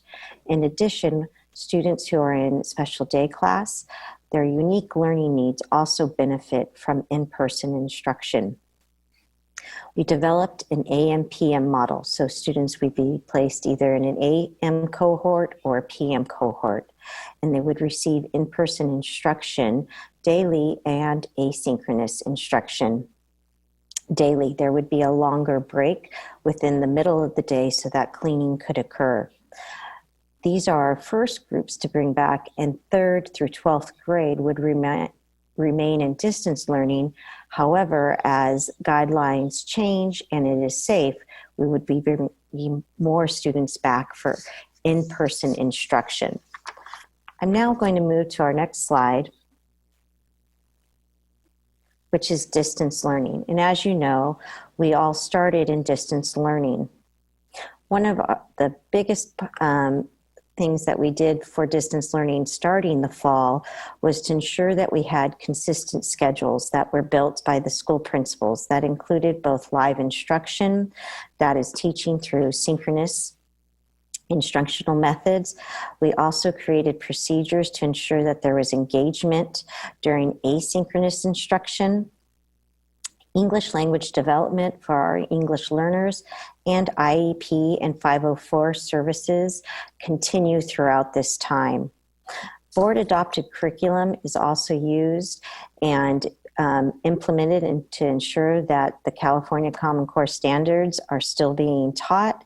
And we have also been able to purchase several digital curriculums to enhance the remote learning features. One of the things that is crucial during this time is access to technology. And we have been able to purchase several Chromebooks and hotspots so that any student in need can have these. You'll hear later from Student Services about our multi-tiered systems of support to support re-engagement. One of the most difficult things about remote learning is that it is difficult, and it is more difficult for some than it is for others. And we have to have layers of support to help students re-engage in learning, and so that we can understand when they are not engaging so we can be able to respond. I'm going to now turn it over to our Director of Secondary Education, Namarta Graywall. Thank you. Thank you, Shay.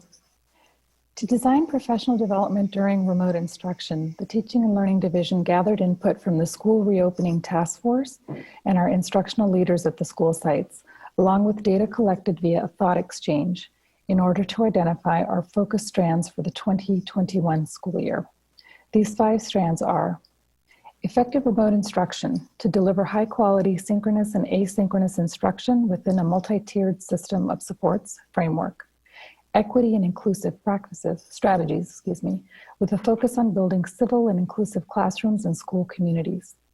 Assessment protocols and data analysis, whereby staff work in professional learning communities to monitor student growth and provide effective instruction and intervention. Social emotional learning practices to cultivate students' social and emotional skills and support their needs. And supports for students with special needs and English learners to build inclusive classrooms through universal design for learning and to deliver effective, designated, and integrated English language development instruction. Based on these strands, our integration specialist team developed a week-long voluntary virtual back-to-school summit in late July using synchronous and asynchronous modules to train staff in the delivery of effective remote instruction.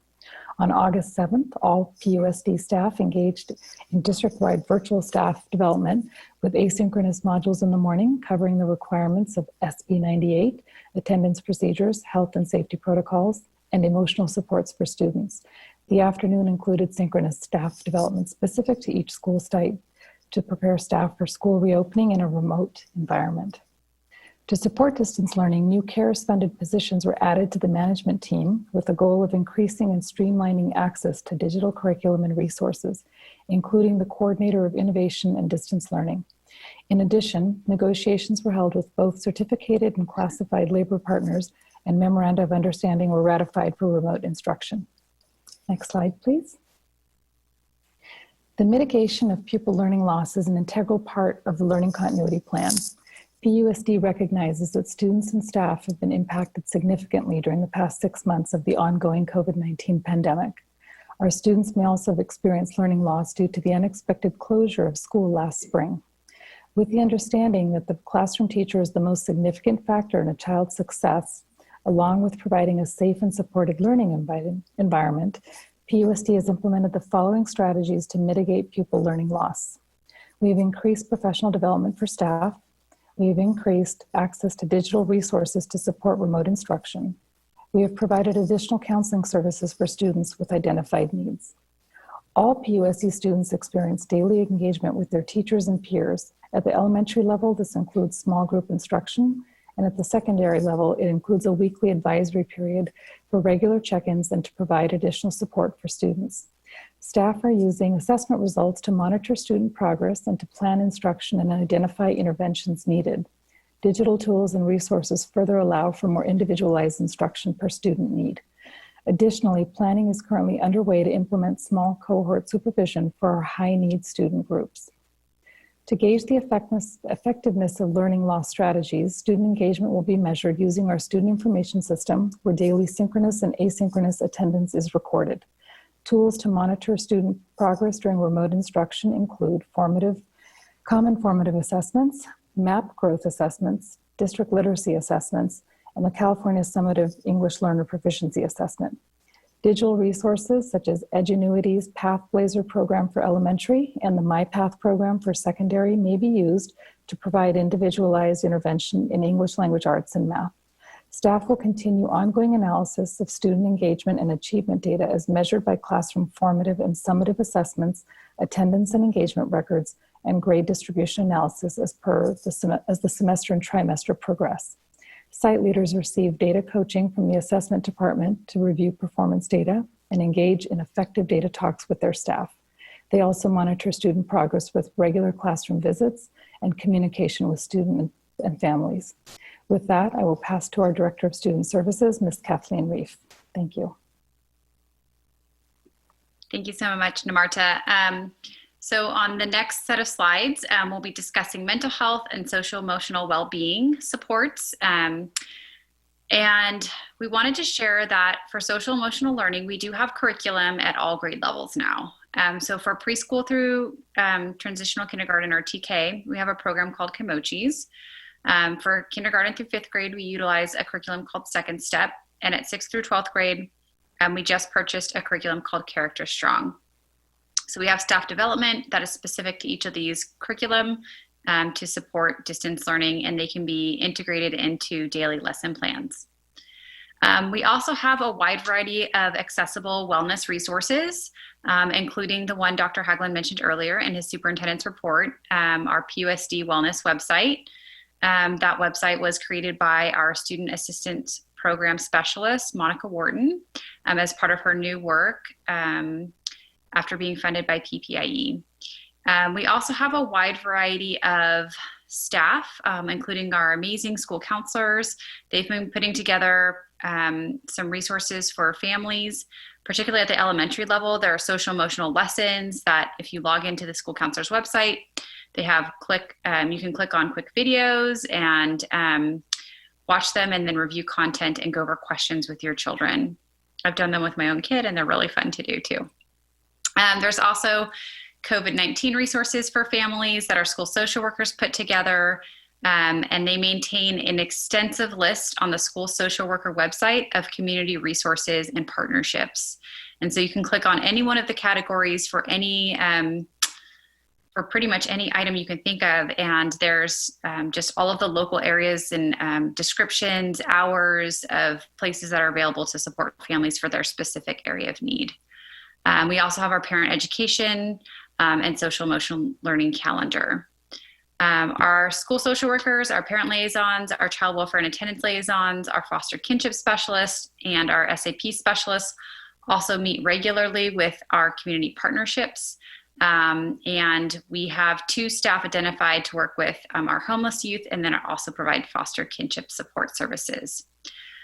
Also, at the end of last year, we took advantage of a free trial with a group called Care Solace. They are a mental health care group that help parents navigate kind of the complex or often complex way of connecting with mental health resources. And so by calling Care Solace, they can review your health care insurance and connect you with a local provider that your insurance will cover. So we highly recommend them. We were able to have a contract with them for this school year. On the next slide, we're talking about student engagement and outreach. And so this is our multi-tiered system of support for re-engagement.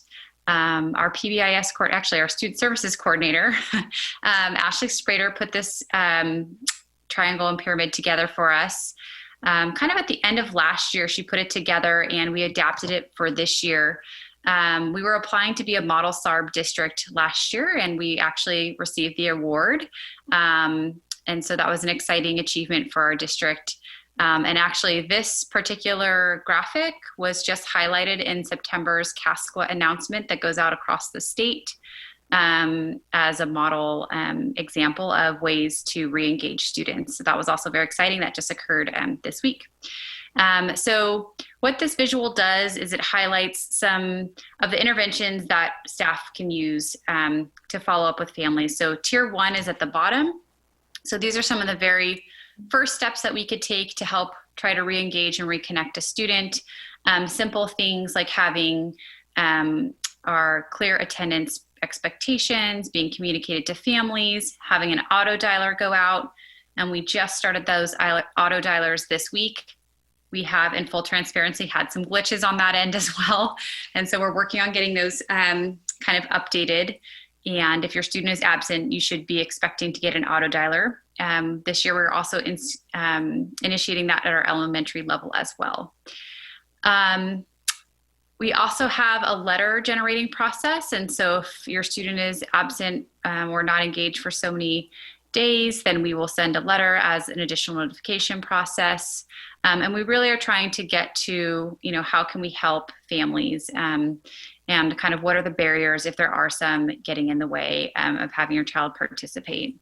And so then when you go up into tier 2, this is kind of the level when other interventions haven't worked. We're providing additional wraparound services, possibly making referrals to our school social workers or having our CWAs reach out to families.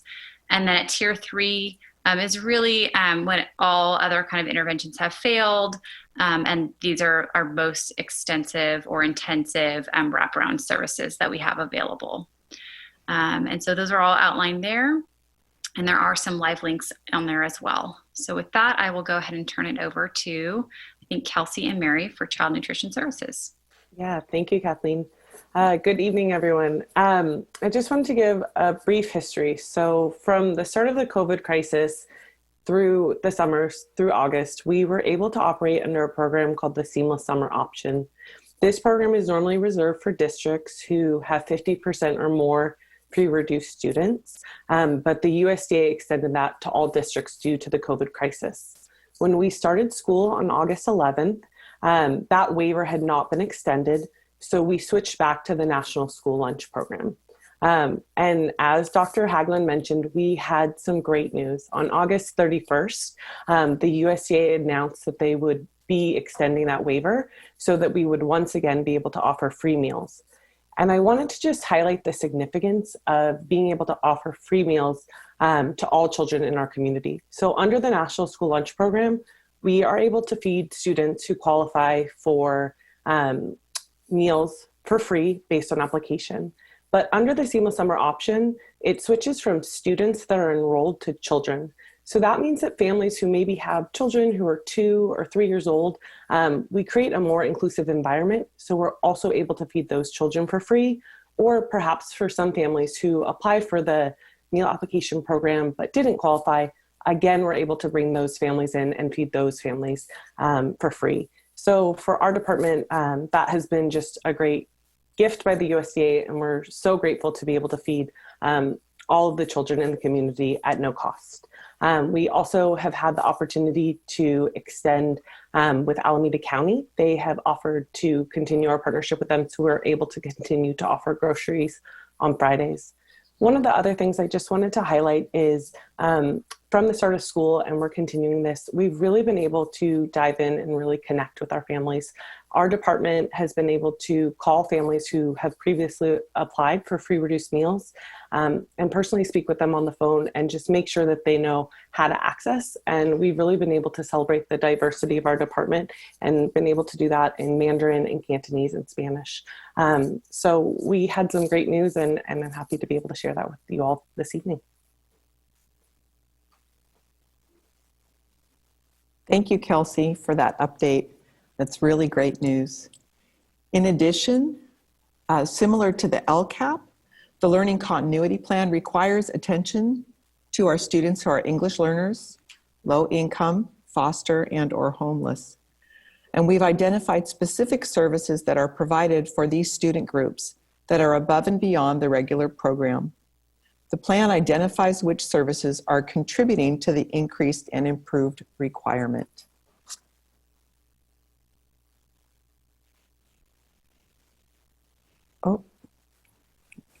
So we are receiving funding from the federal and state governments for this plan. As you can see here, the funding sources are identified. And I do want to highlight that as of now, there are multiple funding sources that require that the funding has been expended by December 30th of this year. So we have worked diligently to identify resources that we can acquire that would meet that requirement. There is current legislation in process that would extend these timelines, and so we are waiting to hear more about that. The Learning Continuity Plan has a timeline that we are required to follow per Senate Bill 98, as you can see here. And currently, as of tonight, this is our first reading and the public hearing. We are gathering public feedback from our stakeholders through our Thought Exchange crowdsourcing platform, and we will return on September 24th with a recommendation for board approval. At that time, we have 5 days to submit our plan to Alameda County Office of Education, and it will be reviewed by multiple departments in a multi-division effort. And they will provide written recommendations for us within 30 days. At that time, we will return to the board with those recommendations, and they must be reviewed within 15 days. And in addition, we are required to provide a budget overview for parents by December 15th. So we are requesting feedback through our Thought Exchange. The question that we are posing to our community is, what are your thoughts or questions regarding our proposed PUSD Learning Continuity Plan? And this is a live link that can be clicked into for the Thought Exchange. In addition, there is a link here to the complete draft of our PUSD Learning Continuity Plan. And at this time, if you have any questions, we would be happy to provide answers. Anybody on the board? Questions, comments? Yes, I have some questions, President Maher. I just have a few questions. So on the mental health support, I know we're probably doing a lot of effective research, effective outreach. Are students, or do you know numbers, are students actually utilizing these services? Sorry, I have to unmute myself. Yes, we have some great communication. I don't have the specific numbers right now for Care Solace, if that's the one you were specifically looking for. But we have active connection with our school social workers, our school counselors, and our student assistance program specialist. The wellness website's been a huge hit. So I definitely think it's being well received by students. But I can work on getting actual numbers for you in the future. Okay, I just think that's, great resources we're offering. So I hope students families are taking advantage of them. So that was one question. My next question is on the nutrition. Do you know about, maybe Kelsey can answer this, about how many meals we are providing per day approximately? I do. So today, we served 724 lunches, so that translates to about $14.50 for meals if you combine breakfast and lunch. When the children come through the drive-through, they get lunch for that day and then breakfast for the next day. And you didn't ask this, but I'll share that when we switched back from the National School Lunch Program to free meals, our meal counts tripled. So that was a great way to, we went from about 200 to 700, and we're seeing those numbers continue to increase. And we're continuing outreach because we really think this is a great program for our kids. Yeah. No, that's wonderful. Glad you're doing that. Thank you. And I just have one other question. So the funding slide on page, 15, I guess, are there restrictions on each of those funding mechanisms on what it can be spent on? Or do we have some flexibility with using it for this continuity plan? So it's a great question. The different funds do have different requirements and different type of restrictions. Some of them are much broader and can be used for like PPE items and stuff like that. Others are somewhat more restrictive and they're to support the distance learning and remote learning. But all of the funds in one way or another will support the learning continuity plan. And many of the funds have already been accessed. We've already accessed them for PPE. We've accessed them for a whole host of curriculum and technology and educational components, as well as additional staffing to help support that. So we're already utilizing those funds to help the plan that's been set out. Great. Thank you so much. Thank you. And can I follow up on that one just real quick? So the staffing one, we have, I think it's two positions we've added to under the CARES Act, right, Rahman? Those are two positions that we developed new that are being funded through that. We also are looking at other type of hourly or support positions that would be needed. And also looking at specifically at what positions may be supporting the plan that we could also, basically utilize these funds for. But the ones that were called out, innovation and learning and all that. Technology coordinator. Yeah, they were called out as 2-year positions. So did they fall under that year item, or are we just hoping that we have a second year of funding? If you look at the funding sources, they do extend a little further. So that's our hope, is to be able to utilize the different funding sources to be able to extend them for 2 years. Thank you. Joan, Jamie? A lot of my questions were answered in the over the weekend. Thank you. But I know, and if you said it earlier, I apologize if I missed it. This is different from the LCAP, but its goals are similar. Are we utilizing the LCAC? Are we utilizing the community members who serve on the committee who would normally be reviewing our LCAP? Are they playing a part in the LCP? Yes, we just met on Tuesday. We had a great meeting. We met on December 18th with our LCAC group and on December 19th with our DLAC. And that is part of the requirements for the plan. The DLAC is our District English Language Advisory Council. And we met on Tuesday again with our LCAC to go over this particular board presentation and the document itself, which they did read through. We did a jigsaw with that and got some really great feedback from them on some of the items that resonated for them and some of the questions that they still had. Great. Thank you. I wanted to make sure we were utilizing that resource. Yeah. Jamie? I asked a bunch of my questions in advance, but I do have something that I am thinking about, but I'll probably have to send it in an email. I need to think about it some more. So I'll email you, Janelle and David and Absolutely. Ed. Steve, I actually just had one more thing to say. If that's Sure, okay. Mark. And that is that, I don't normally credit our state for a lot of things, but I do appreciate that they're asking these questions and they're enforcing this accountability during this time, because we really do need to provide the right services to our students and our community.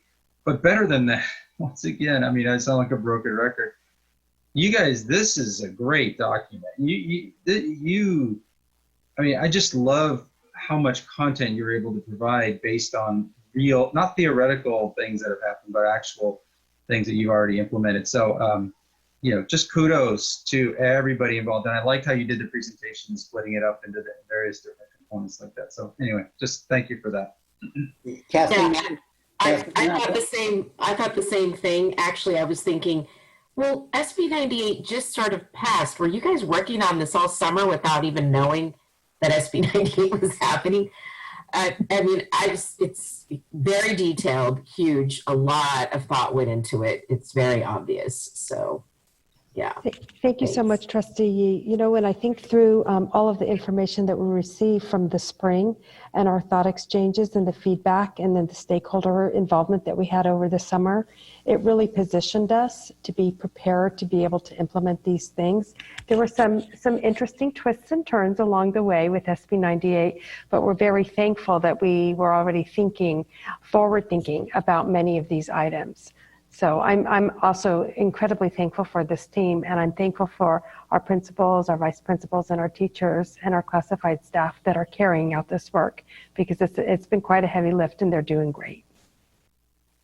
Dr. Woodward, again, just to second what everyone is saying, thank you for all the hard work. You could just tell that hours and hours went into this program. So thank you. Thank you very much.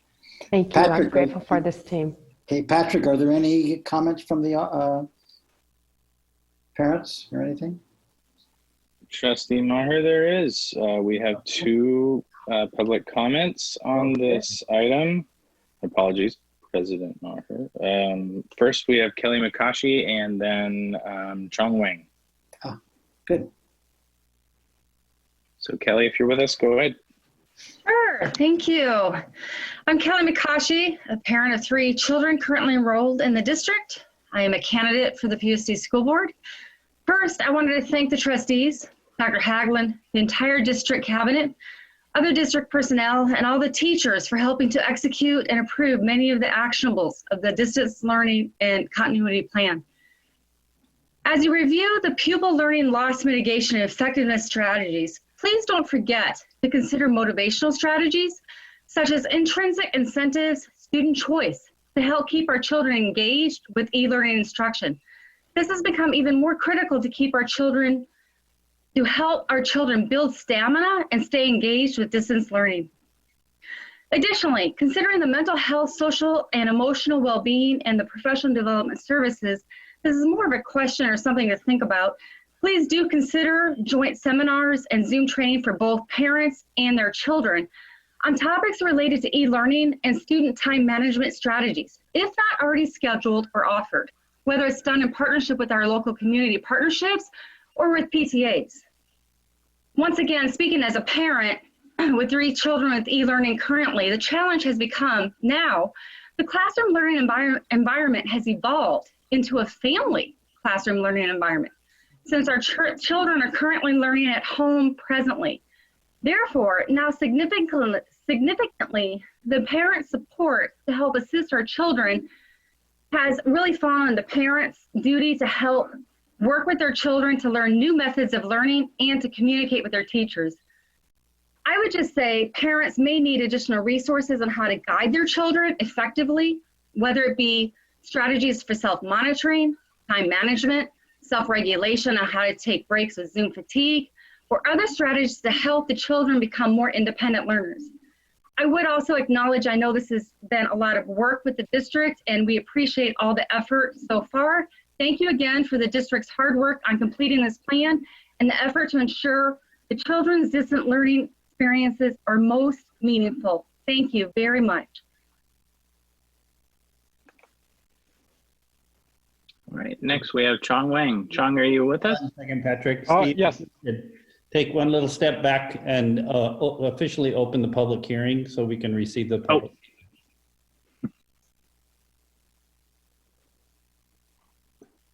Steve? Did we lose Steve? Jamie, could you open the public hearing, please?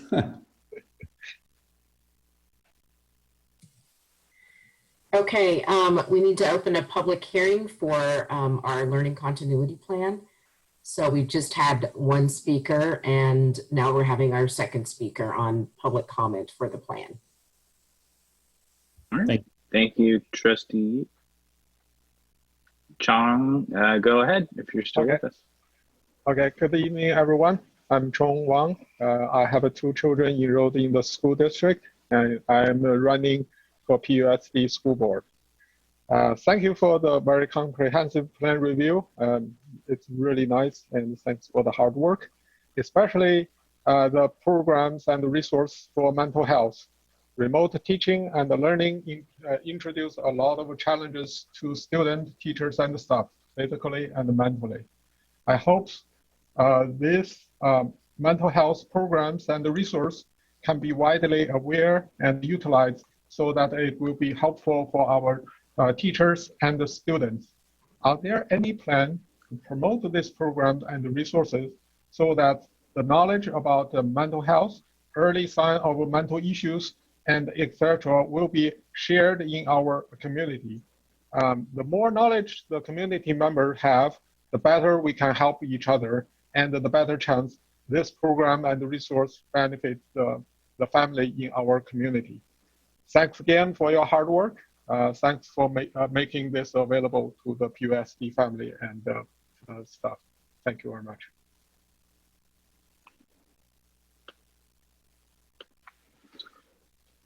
Okay, President Maher, I just checked, and that concludes our public comment for this item. Is Steve back? Oh, he's frozen or something.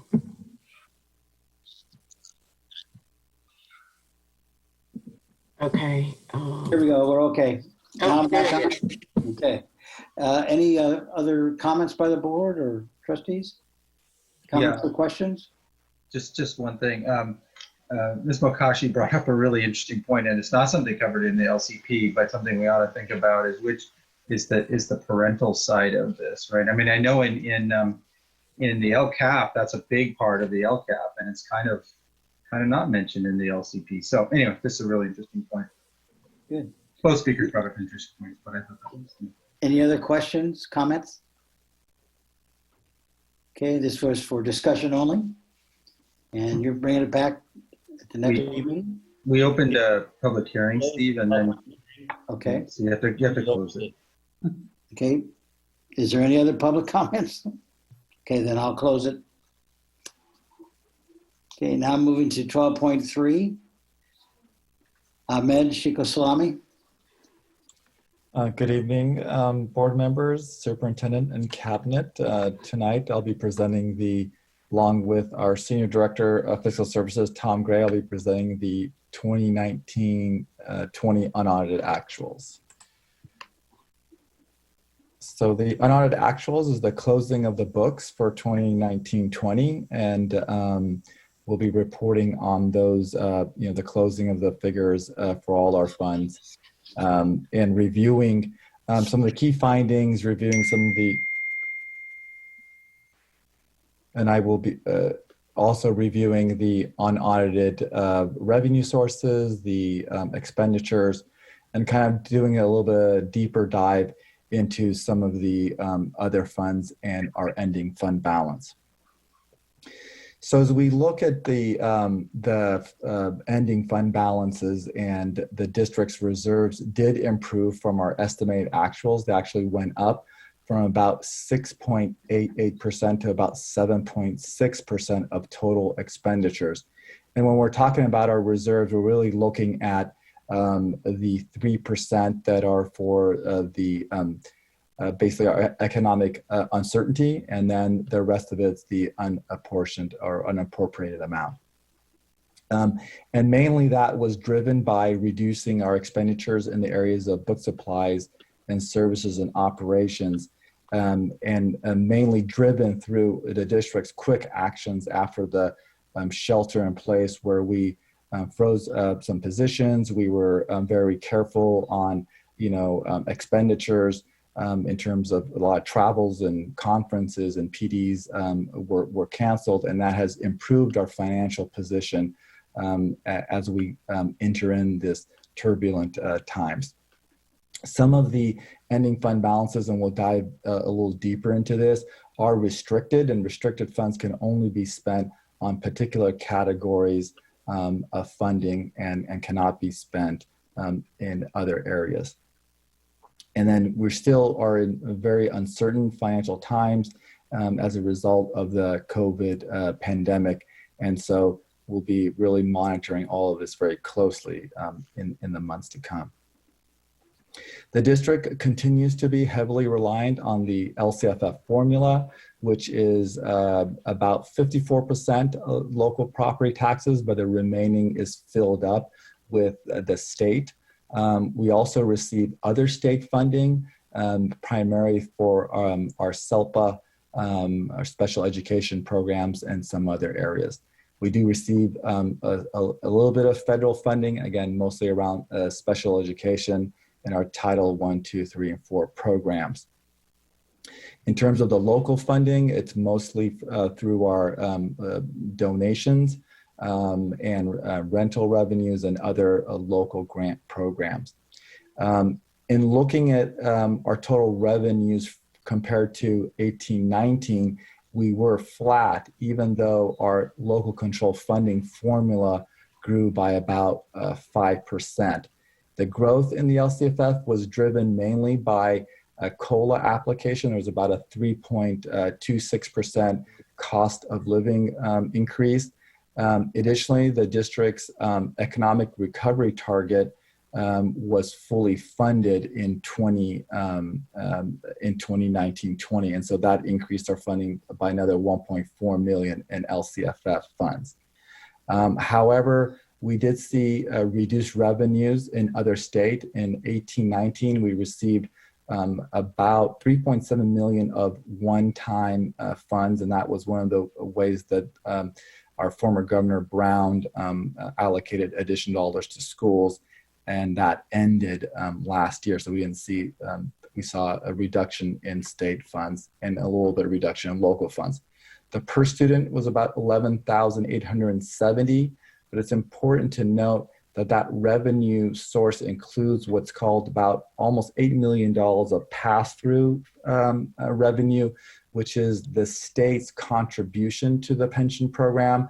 The pension program is maintained by the employer, the employee, which and also the state. And the state wants districts to count their portion as part of our revenues and expenditures. So it kind of inflates our revenues and our expenditures by about $8 million.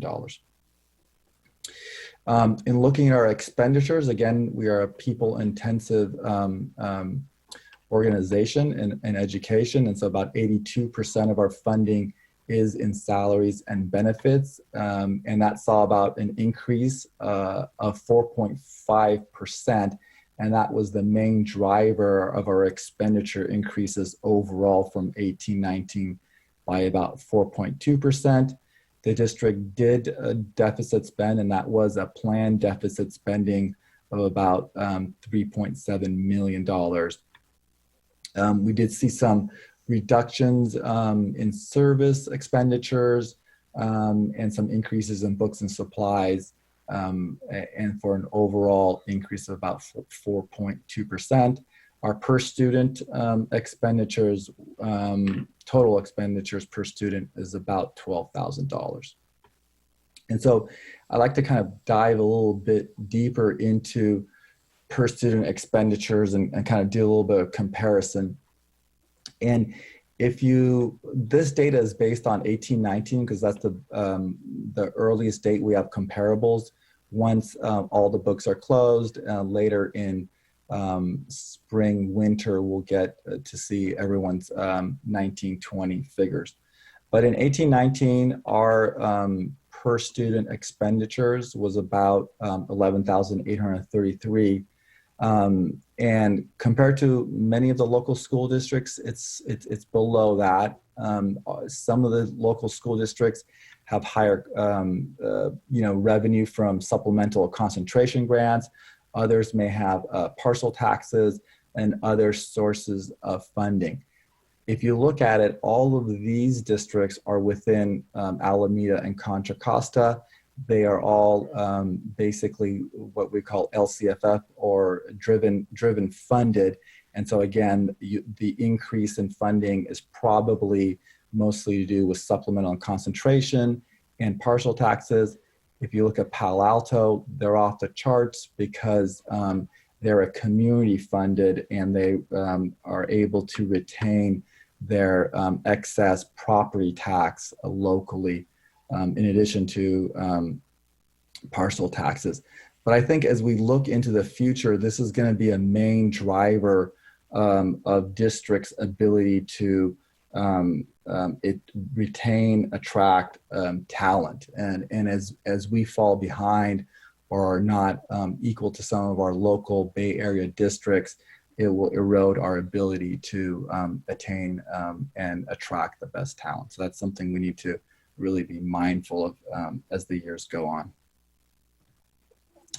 In terms of looking at our ending fund balances, this graph here shows all of our accounts, all of our funds. Our main operating fund is the general fund here. and I'll dive a little bit deeper into that. But at the end of 18-19, we had about 26 million.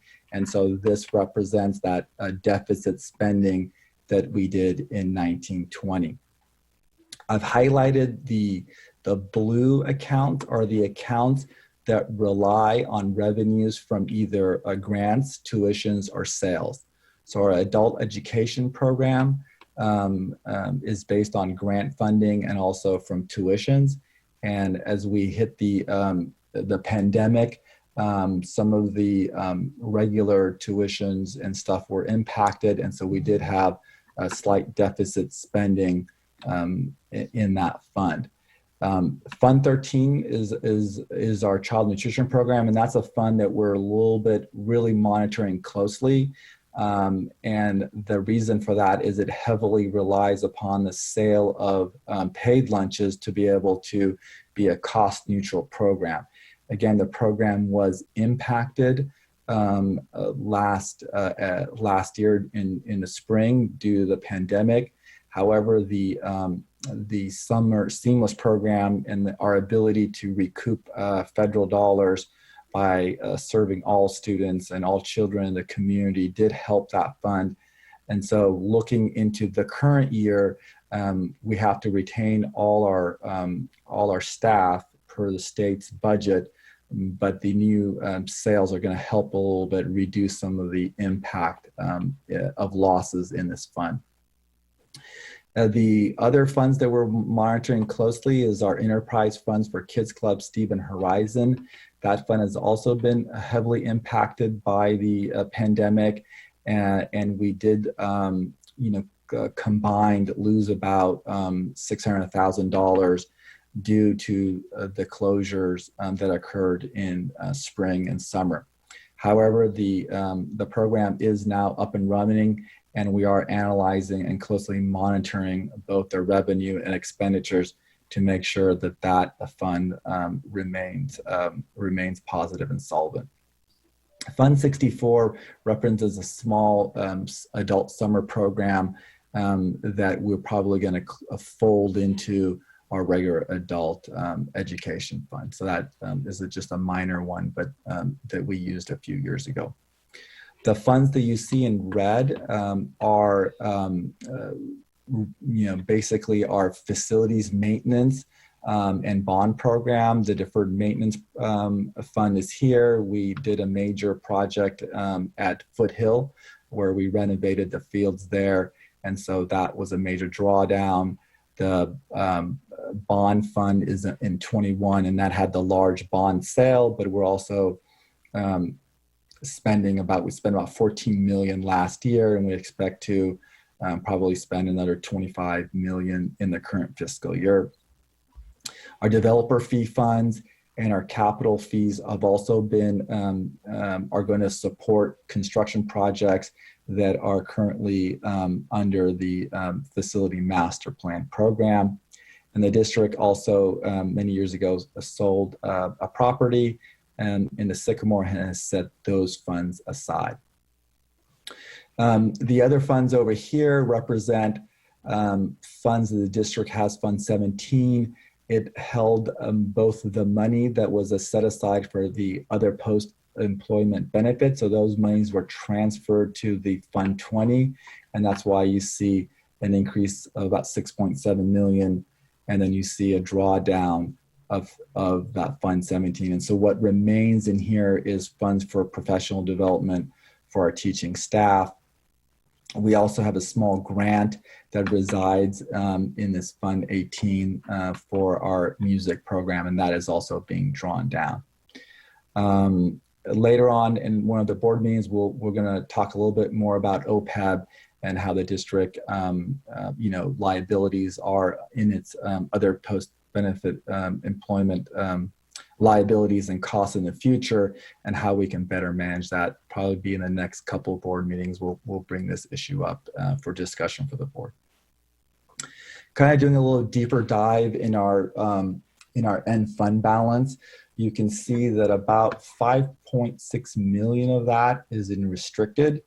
So a couple years ago, our routine restricted funds were were brought back to that 3%, and the district is now starting to line up the projects necessary to maintain our facilities, and those include projects that we had underway this summer, our painting projects, and we have field projects, and aggressively trying to bring our facilities and maintenance up to good standards. And so those funds are designated for that work.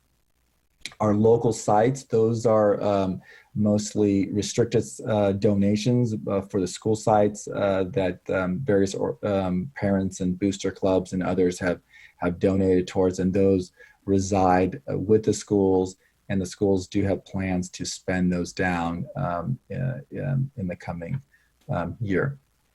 We do have our SELPA does have reserve funds in there as well. It's funds that are in our account but belong to the SELPA for their reserve. A little bit of money in special education. We had a couple of grants, block grants, low performing students, and professional development for classified that we received several years ago.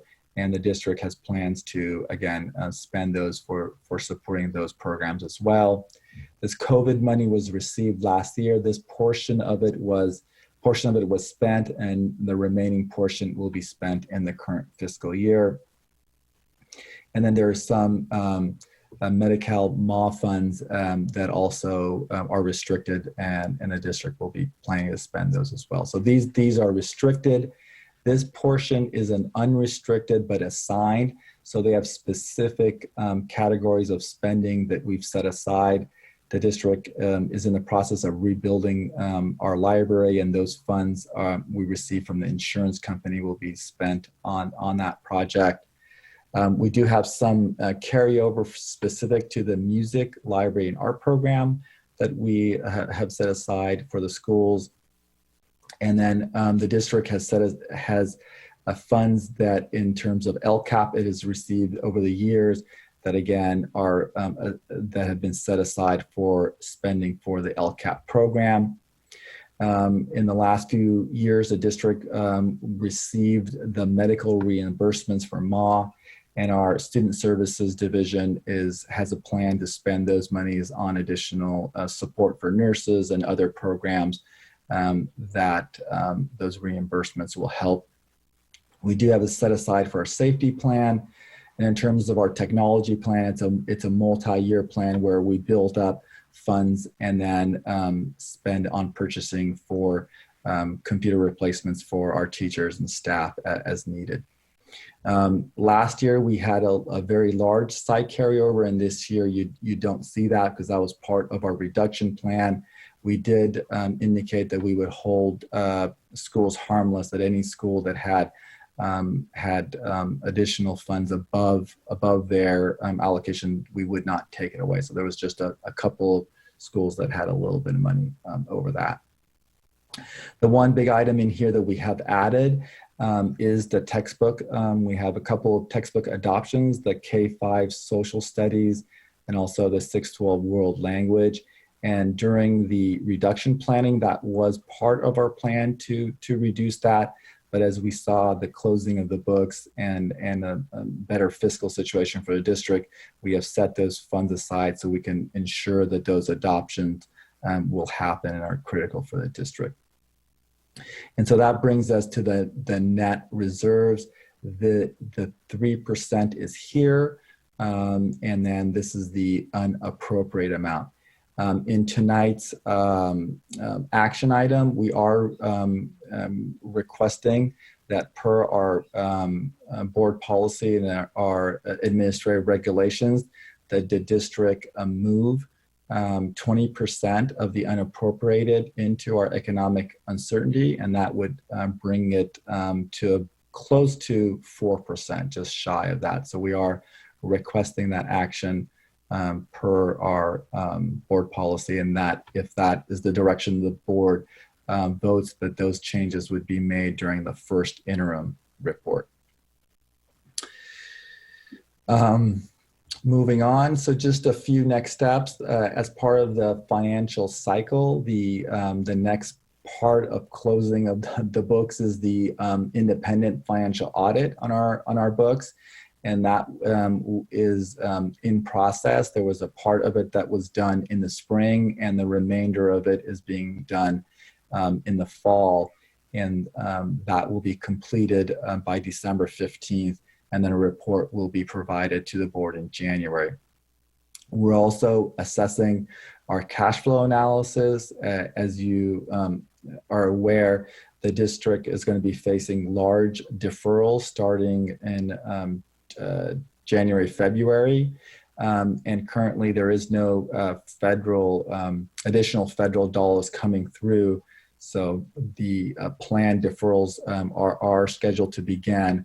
And based on our current cash flow analysis, the district will need to do some both interfund borrowing for the fall, and then we'll most likely need to do borrowing through the market, the trans markets, in the spring. And so we've already started discussions with our financial advisor, Kegent, and they will be providing a report to the board at our next board meeting on the process of that. And there'll be school board resolutions and other actions that will be needed taken so that we can ensure timely borrowing of funds. We'll also be presenting our first interim report in December, and that usually is the largest change in our budget in terms of, we'll put all the closing balances in from the audited actuals, all the actual hiring and position control and stuff will be adjusted. And so usually there's quite a bit of movement in that first interim report, which we will provide in December to the board. And we're closely monitoring our financial situation given the pandemic and really looking at that multi-year planning. It's going to be the out years that the district is going to face increasing fiscal challenges as the state's economy is going to be, somewhat impacted from revenue losses from the pandemic. We're also monitoring enrollment. As you saw from the last report, we're about 400 students less than last year. And so although it won't impact our funding for 1920, for 2021, because we're relying on 1920 average daily attendance, it will impact future funding as our enrollment, if our enrollment decreases. So that's something we want to really monitor closely. And we are also working on, long-term solutions to develop financial security and new revenue sources and such. And that's something that we've been closely working with the superintendent office and community members as well. So that pretty much wraps up my presentation. Be happy to answer any questions and hopefully then be able to move forward with our action items. Any questions, comments? Yeah, Steve, I have a couple of questions. Sure. Just a couple. First one, in terms of our services and operations at our sites, with the last, 2.5 months of school being remote of last year and just about a month now, has there been any savings realized with like utilities and things like that? And has there been any? That's a good question. It's something we are monitoring. Many of our staff are now back. Many of our schools are occupied again. So some of the utilities are running as though it would. Obviously, water is going to be less used, but the main water usage is in our fields and in our landscaping, and so it's been hot. And insurance costs aren't going to change, and so while there will be some, it's not going to really move the needle as much. But that is an area we want to work on in terms of energy efficiency, management of our energy, management of our water resources. We are doing that no matter pandemic or non-pandemic. Okay, great, thank you. And the other question I had is, when the time is that we go back to in-person instruction, we will need to have all of the PPE and any other modifications on school sites. Has there been a dollar amount figured out for what that's going to cost us? Yes, a great question. Our procurement, Senior Director of Procurement and Technology, Amy Nichols, has done a great job kind of mapping that out. And so, again, it all depends when we go back. We have about a 60 to 90 day supply of our supplies right now. But if we did go back, we've estimated that if we were in full swing, it would cost somewhere between $500,000 to about $750,000 in terms of, full operation. But we don't know where in that spectrum we're going to be, right? And so, again, we can utilize some of those CARES Act dollars and some other funds, and we did budget for that as well. Okay, great. Thank you. Any other questions, comments? I want to follow on to what Valerie mentioned. Excuse me, I think the smoke is getting to me. So in terms of the types of things that we're looking at for opening school ideas, and it's not really related to this budget presentation, except that they all result in us spending dollars from the various pots that we've been given by the state and the feds. But things like the ways we're going to manage the egress and ingress, and the capturing temperatures of students and staff. And, there's been some interesting articles in the education press about what some other places are doing in terms of just being able to do some sort of thermal capturing of groups of students as opposed to having to do one-to-one temperature taking, and whether or not we're going to do sneeze guards on tables for elementary, and I know we've already talked about hand washing stations and additional sanitizer and things like that. I kind of would like to, as we start talking more about that process, I'd like to hear a little bit more about those specifics.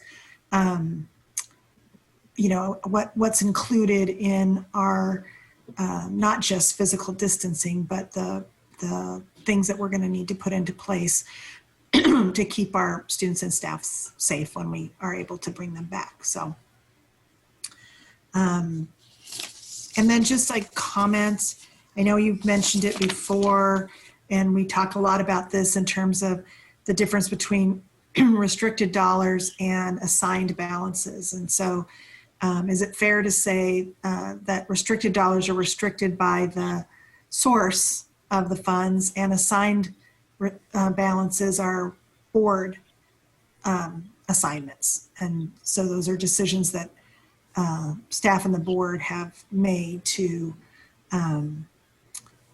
allocate funds in a certain manner.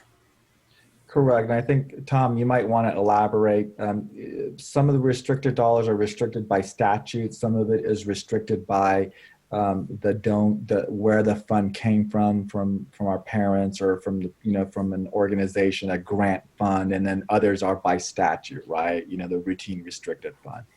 Correct. That the restriction is by the source of the intention of the funds. Your federal dollars are restricted. The routine maintenance dollars are restricted. So it's the intent of the funds is what makes it really restricted.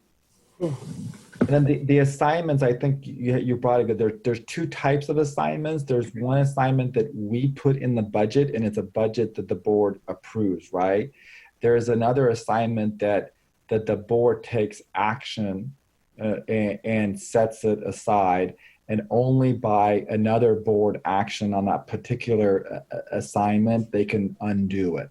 So, I don't know if I explained that well, Tom, but there are two different, the assignments can be done in two different ways.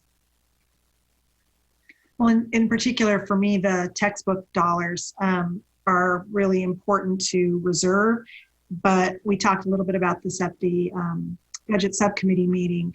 I would not be anxious to spend those dollars this year, certainly, there's a lot of movement about the curriculum for social studies in particular, and doing, kind of an overhaul of how history is the textbooks and things that we would be looking at to purchase. So I certainly am in favor of that assignment, of keeping those dollars so that they're there when we do the adoption, which is needed, but waiting a little bit to see where that's going to shake out in terms of what's available in terms of textbooks and curriculum for our next adoption. So, thanks. Any other questions, comments? Trustee I just had one comment. I think it would be helpful to see, a spreadsheet of just all the expenses that are COVID related, that we normally wouldn't have. I think it would be helpful for me to, maybe for you guys too, to just see it all on one list. That way it also helps knowing what it is we have to spend money on, and then we get to see how much it is. Okay. Yeah, if that's easy to do, don't kill yourself, but that's. Yeah, no, we can pull the reports on what we have spent so far, and then what we plan. We can make a list of what we plan to spend. Yeah, that would be great. Thanks. Trustee Miller? That's a great idea, Jamie. The one thing I'd like to do is put in an advocacy for something that Ahmad mentioned, which is, and Joan and I talked about this in the budget subcommittee, is I feel strongly we need to allocate 20% of the unrestricted or the leftover unappropriated to our reserves. We have mandated 3%, but we do have an administrative regulation that allows us, or actually asks us to, which we I think talked about and approved about a year ago, but allows us to, or asks us to put aside up to 20% of our unappropriated balance to the budget to bring it up to 6%, to the economic uncertainty fund, to bring it up to 6%. And so because again, we don't, we really are facing uncharted waters here. And especially now that it doesn't look like any sort of a federal relief package is imminent at all. The more that we can put away in our savings account, as it were, the better off we're going to be. So I just want to put in a quote for that. Mark, I would agree with that wholeheartedly, because we're not sure what's going to happen with supposedly deferrals will come, but they may not. I mean, they may tell us we just don't have the money, and we're going to defer it out further. And so, like most people this day, anything they have extra, they're saving, because we're uncertainty of what's coming. Right, and we also know that the CalSTRS PERS little help that we're getting now is not going to be forever either, and that'll go back up. So that'll be the killer. Yeah, I mean, even in the best of scenarios, the district will need to tighten its out year budget further. Right. And that's based on just no more cuts, but we don't know what we really don't know what the state is going to do next year, because they would have to not only recover to where they were, they'd have to recover better to be able to not defer it. So we really do not know where the economy and what our state's going to be next year. And our enrollment. And our enrollment. Yeah, I mean, that's like $5 million. I did forget to ask this question. So I know that you mentioned that we've not received, obviously people are not congregating, and so have not been renting our facilities to hold, various events and things like that. Is it going to be, are we planning, and when we start the process of reopening schools, are we going to start allowing, are we going to be renting our facilities, in other words, so that we can pick some of that revenue back up, because it's significant that we've lost that revenue as well? So that's a good question. When we built the budget, Tom did anticipate that our revenues would not be as great in our facility. So we did make that adjustment in our budget development process. We have been following the Alameda County guidelines in terms of what type of camps and what type of facility uses are available. So if there are small group camps that meet the Alameda County's guidelines, we have been allowing them to use our facilities through our system, but that does limit it. You know, we're not in full on towards it. So however the county adjusted, we will adjust our facility use rentals along with it. Thanks. Any more questions or concerns? I think you wanted to vote. Yeah, so there's our staff recommendation is to approve the unaudited actuals and then to also approve the allocation of the unappropriated, 20% of the unappropriated into the economic uncertainty, and for staff to make that adjustment at the first interim. Okay. Do we have a motion? I'll move approval of the unaudited financial results and the movement of 20% of our unappropriated balance to the reserves for economic uncertainty, and to have the staff put that into the next budget. Okay. Do we have a second? I'll second. Okay. Trustee Miller? Aye. Trustee Larson? Aye. Trustee Arkin? Aye. Trustee Yee? Trustee Yee? She said aye. Oh, aye. And Trustee Maher, aye. It carries 5-0. Thank you, Ahmed. Before we move to 12-4, do we need to put a little more time on? It's 9:46 and we have 20 minutes theoretically left. I think these are all pretty quick. Think they're quick? Yeah. Okay, we'll hold you to it. Okay. Make them quick. 12-4. Julio. Yes, good evening. Good evening, President Maher, Board of Trustees, Superintendent Haglin, staff and community. Before the board is the tentative agreement between CSEA and the district regarding the operations under COVID-19 conditions. It is about a 166-page document. It's a pretty lengthy document. I do appreciate CSEA President Laura Martinez and the association's negotiation team, as well as the district team that worked really hard in getting this tentative agreement put together. This agreement covers a number of things, but there's an understanding that unlike our teachers, about 70% of our classified staff are physically reporting to work. There's about 30% that are not, mostly our paras who are delivering instruction virtually and remotely.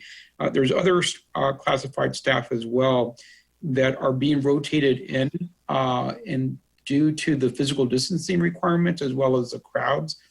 Some of our office space is pretty cramped. So we are having staff rotate in and out. So given any given day, it's about 30%. So this MOU covers the safety matters, including personal protective equipment, is based on the Cal OSHA requirements or recommendations, I should say, that we would agree to what classification receives what PPE. It goes into training, hygiene. We are training our staff to wash their hands. We're also training our staff to use tissue to wipe nose and cough and sneeze inside the tissue. We're training them how to use face coverings appropriately and how to use gowns if we were to come back into a physical teaching world, particularly in our classrooms that require toileting. So we are giving different types of PPE for those employees who are engaged in those activities. It does cover physical distancing requirements there, the cleaning protocols and disinfecting protocols for our facilities, our buses, our child nutrition areas,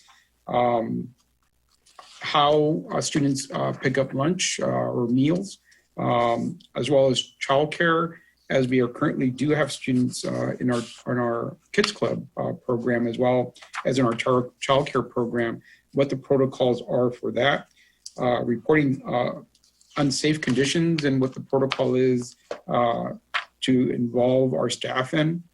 screening, passive screening, meaning our health screener that we require all of our staff to engage in prior to coming into work, as well as what happens if we suspect an employee may be sick, testing and tracing, accommodations regarding our employees that may be have a medical note or need, engaging them in their interactive process to accommodate them, as well as leaves, as the federal government issued HR 6201 that allows for additional leaves. So there's language there. There's also language involving telecommuting, which classifications could reasonably telecommute, which can't. Similar to a custodian would have very difficult, if not impossible, to be able to work remotely. So we designated those classifications that could work remotely and those that will not be able to do that. We also included language in the MOU that states that CSA bargaining unit positions may be asked to perform duties not currently contained within their current job descriptions.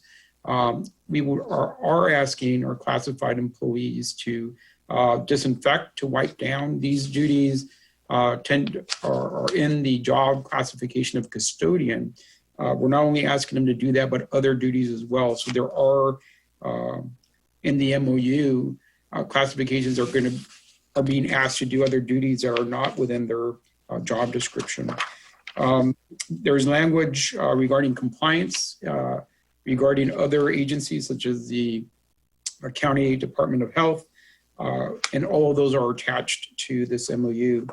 The MOU has a lifespan of the end of the year, June 30th, 2021, or until the state of emergency is lifted by the governor. Again, it's a pretty extensive document, but if there are any questions from the board, the recommendation is to approve the tentative agreement or of the MOU. It has been 610, which means that the Chapter 155 of CSEA has voted on it and they have approved it. Any questions, comments? Yeah, I have one quick question.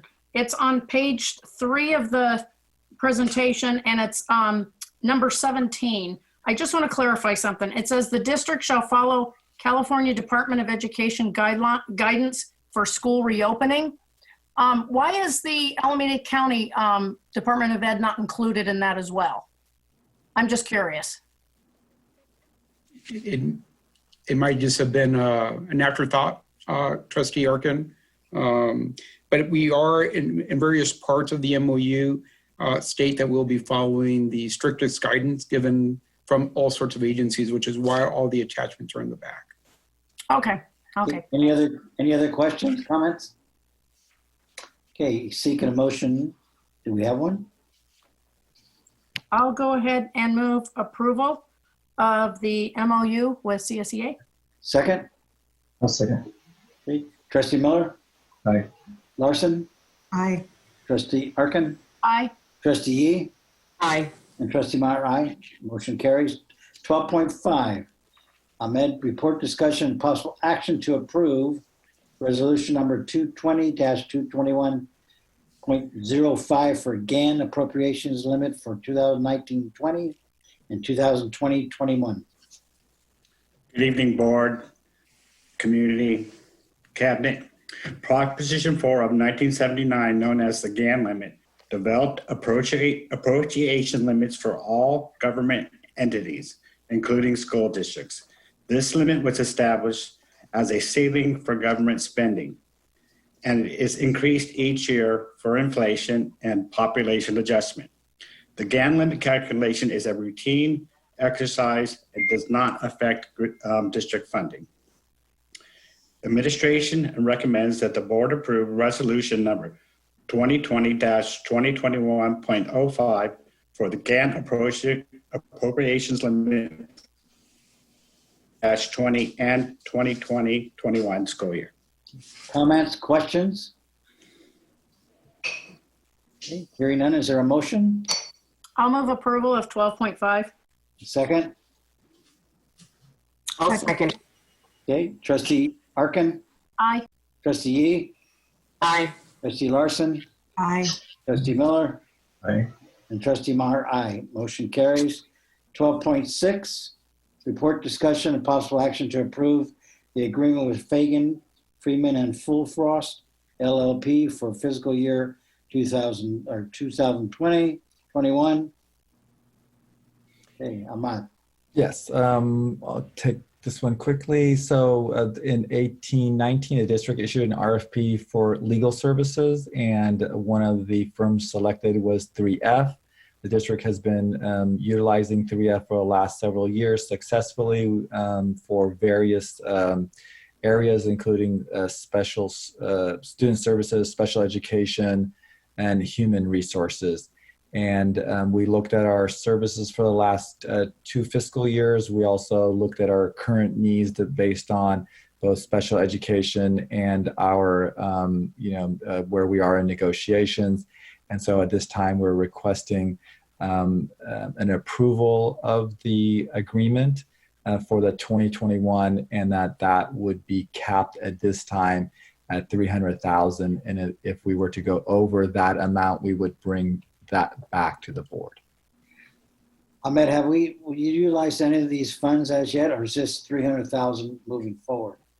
This is for the fiscal year, so it will cover the months July and August. Do we have a full $300,000 then, do you think, as such, or? It will. So we looked at the full fiscal year, and so for the full fiscal year, the last 2 years, we were in the 340 range. That was the average. So the 300 that we're asking for should take us for this fiscal year. We never know exactly what legal issues that we may run into, but I felt comfortable holding the line kind of tight on this one, so that if there is a need, we discuss it and not just an open checkbook. Okay.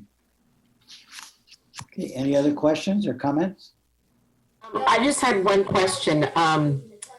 What is our RFP cycle for the law firms? Do we? Typically, people can do RFPs whenever they like, but 3 years is kind of where you see 3 or 4 years.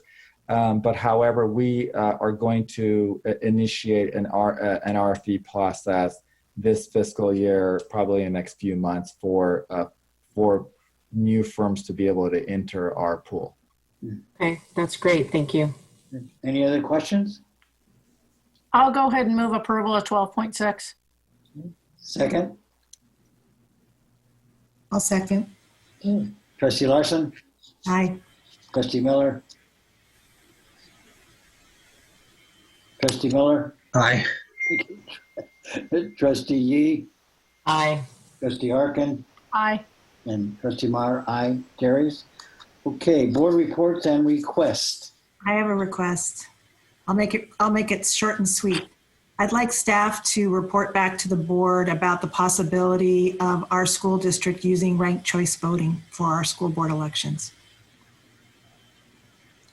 at a future report. In 2 months? I'd like to make a request. I know we've done this before, so just in a communique is, what is our stance on opening our fields to the community other than renting them for, after school type activities and that type of thing? And I know with the new fencing and everything we have going on, I know a lot of the fields are locked, and I just wanted to find out what the status of that. Okay. Yeah, I had the same question as Mark. I have a board report, so we have 1 minute. Okay. I really want to extend. Okay, go. I just real quick on the city liaison, I wanted to report out about library services. I'm probably going to run out of time, but library services that they're doing. And the one I wanted to let parents and everybody know that there is a tutoring app for students that they are providing. So it's Tutoring Help. So if anybody in the community needs that, they should look into that, because that's a great resource and a great service the public library is offering. And that the public swimming pools will be opening to the the Seahawks, and lap swimming was going to be opening on the 8th. So it should have already opened. Tennis courts are open. They said parks were opening, and basketball hoops, as long as it's people in the same household, which kind of limits it, but they could play together. Let me see. I think I might have to end it at, there was more with the library, but I just really wanted to get that about the tutoring app in. So thank you. Okay. Anything else? Okay. Upcoming board meeting, Thursday, September 24th. And with that, we'll adjourn at 10 o'clock. Thank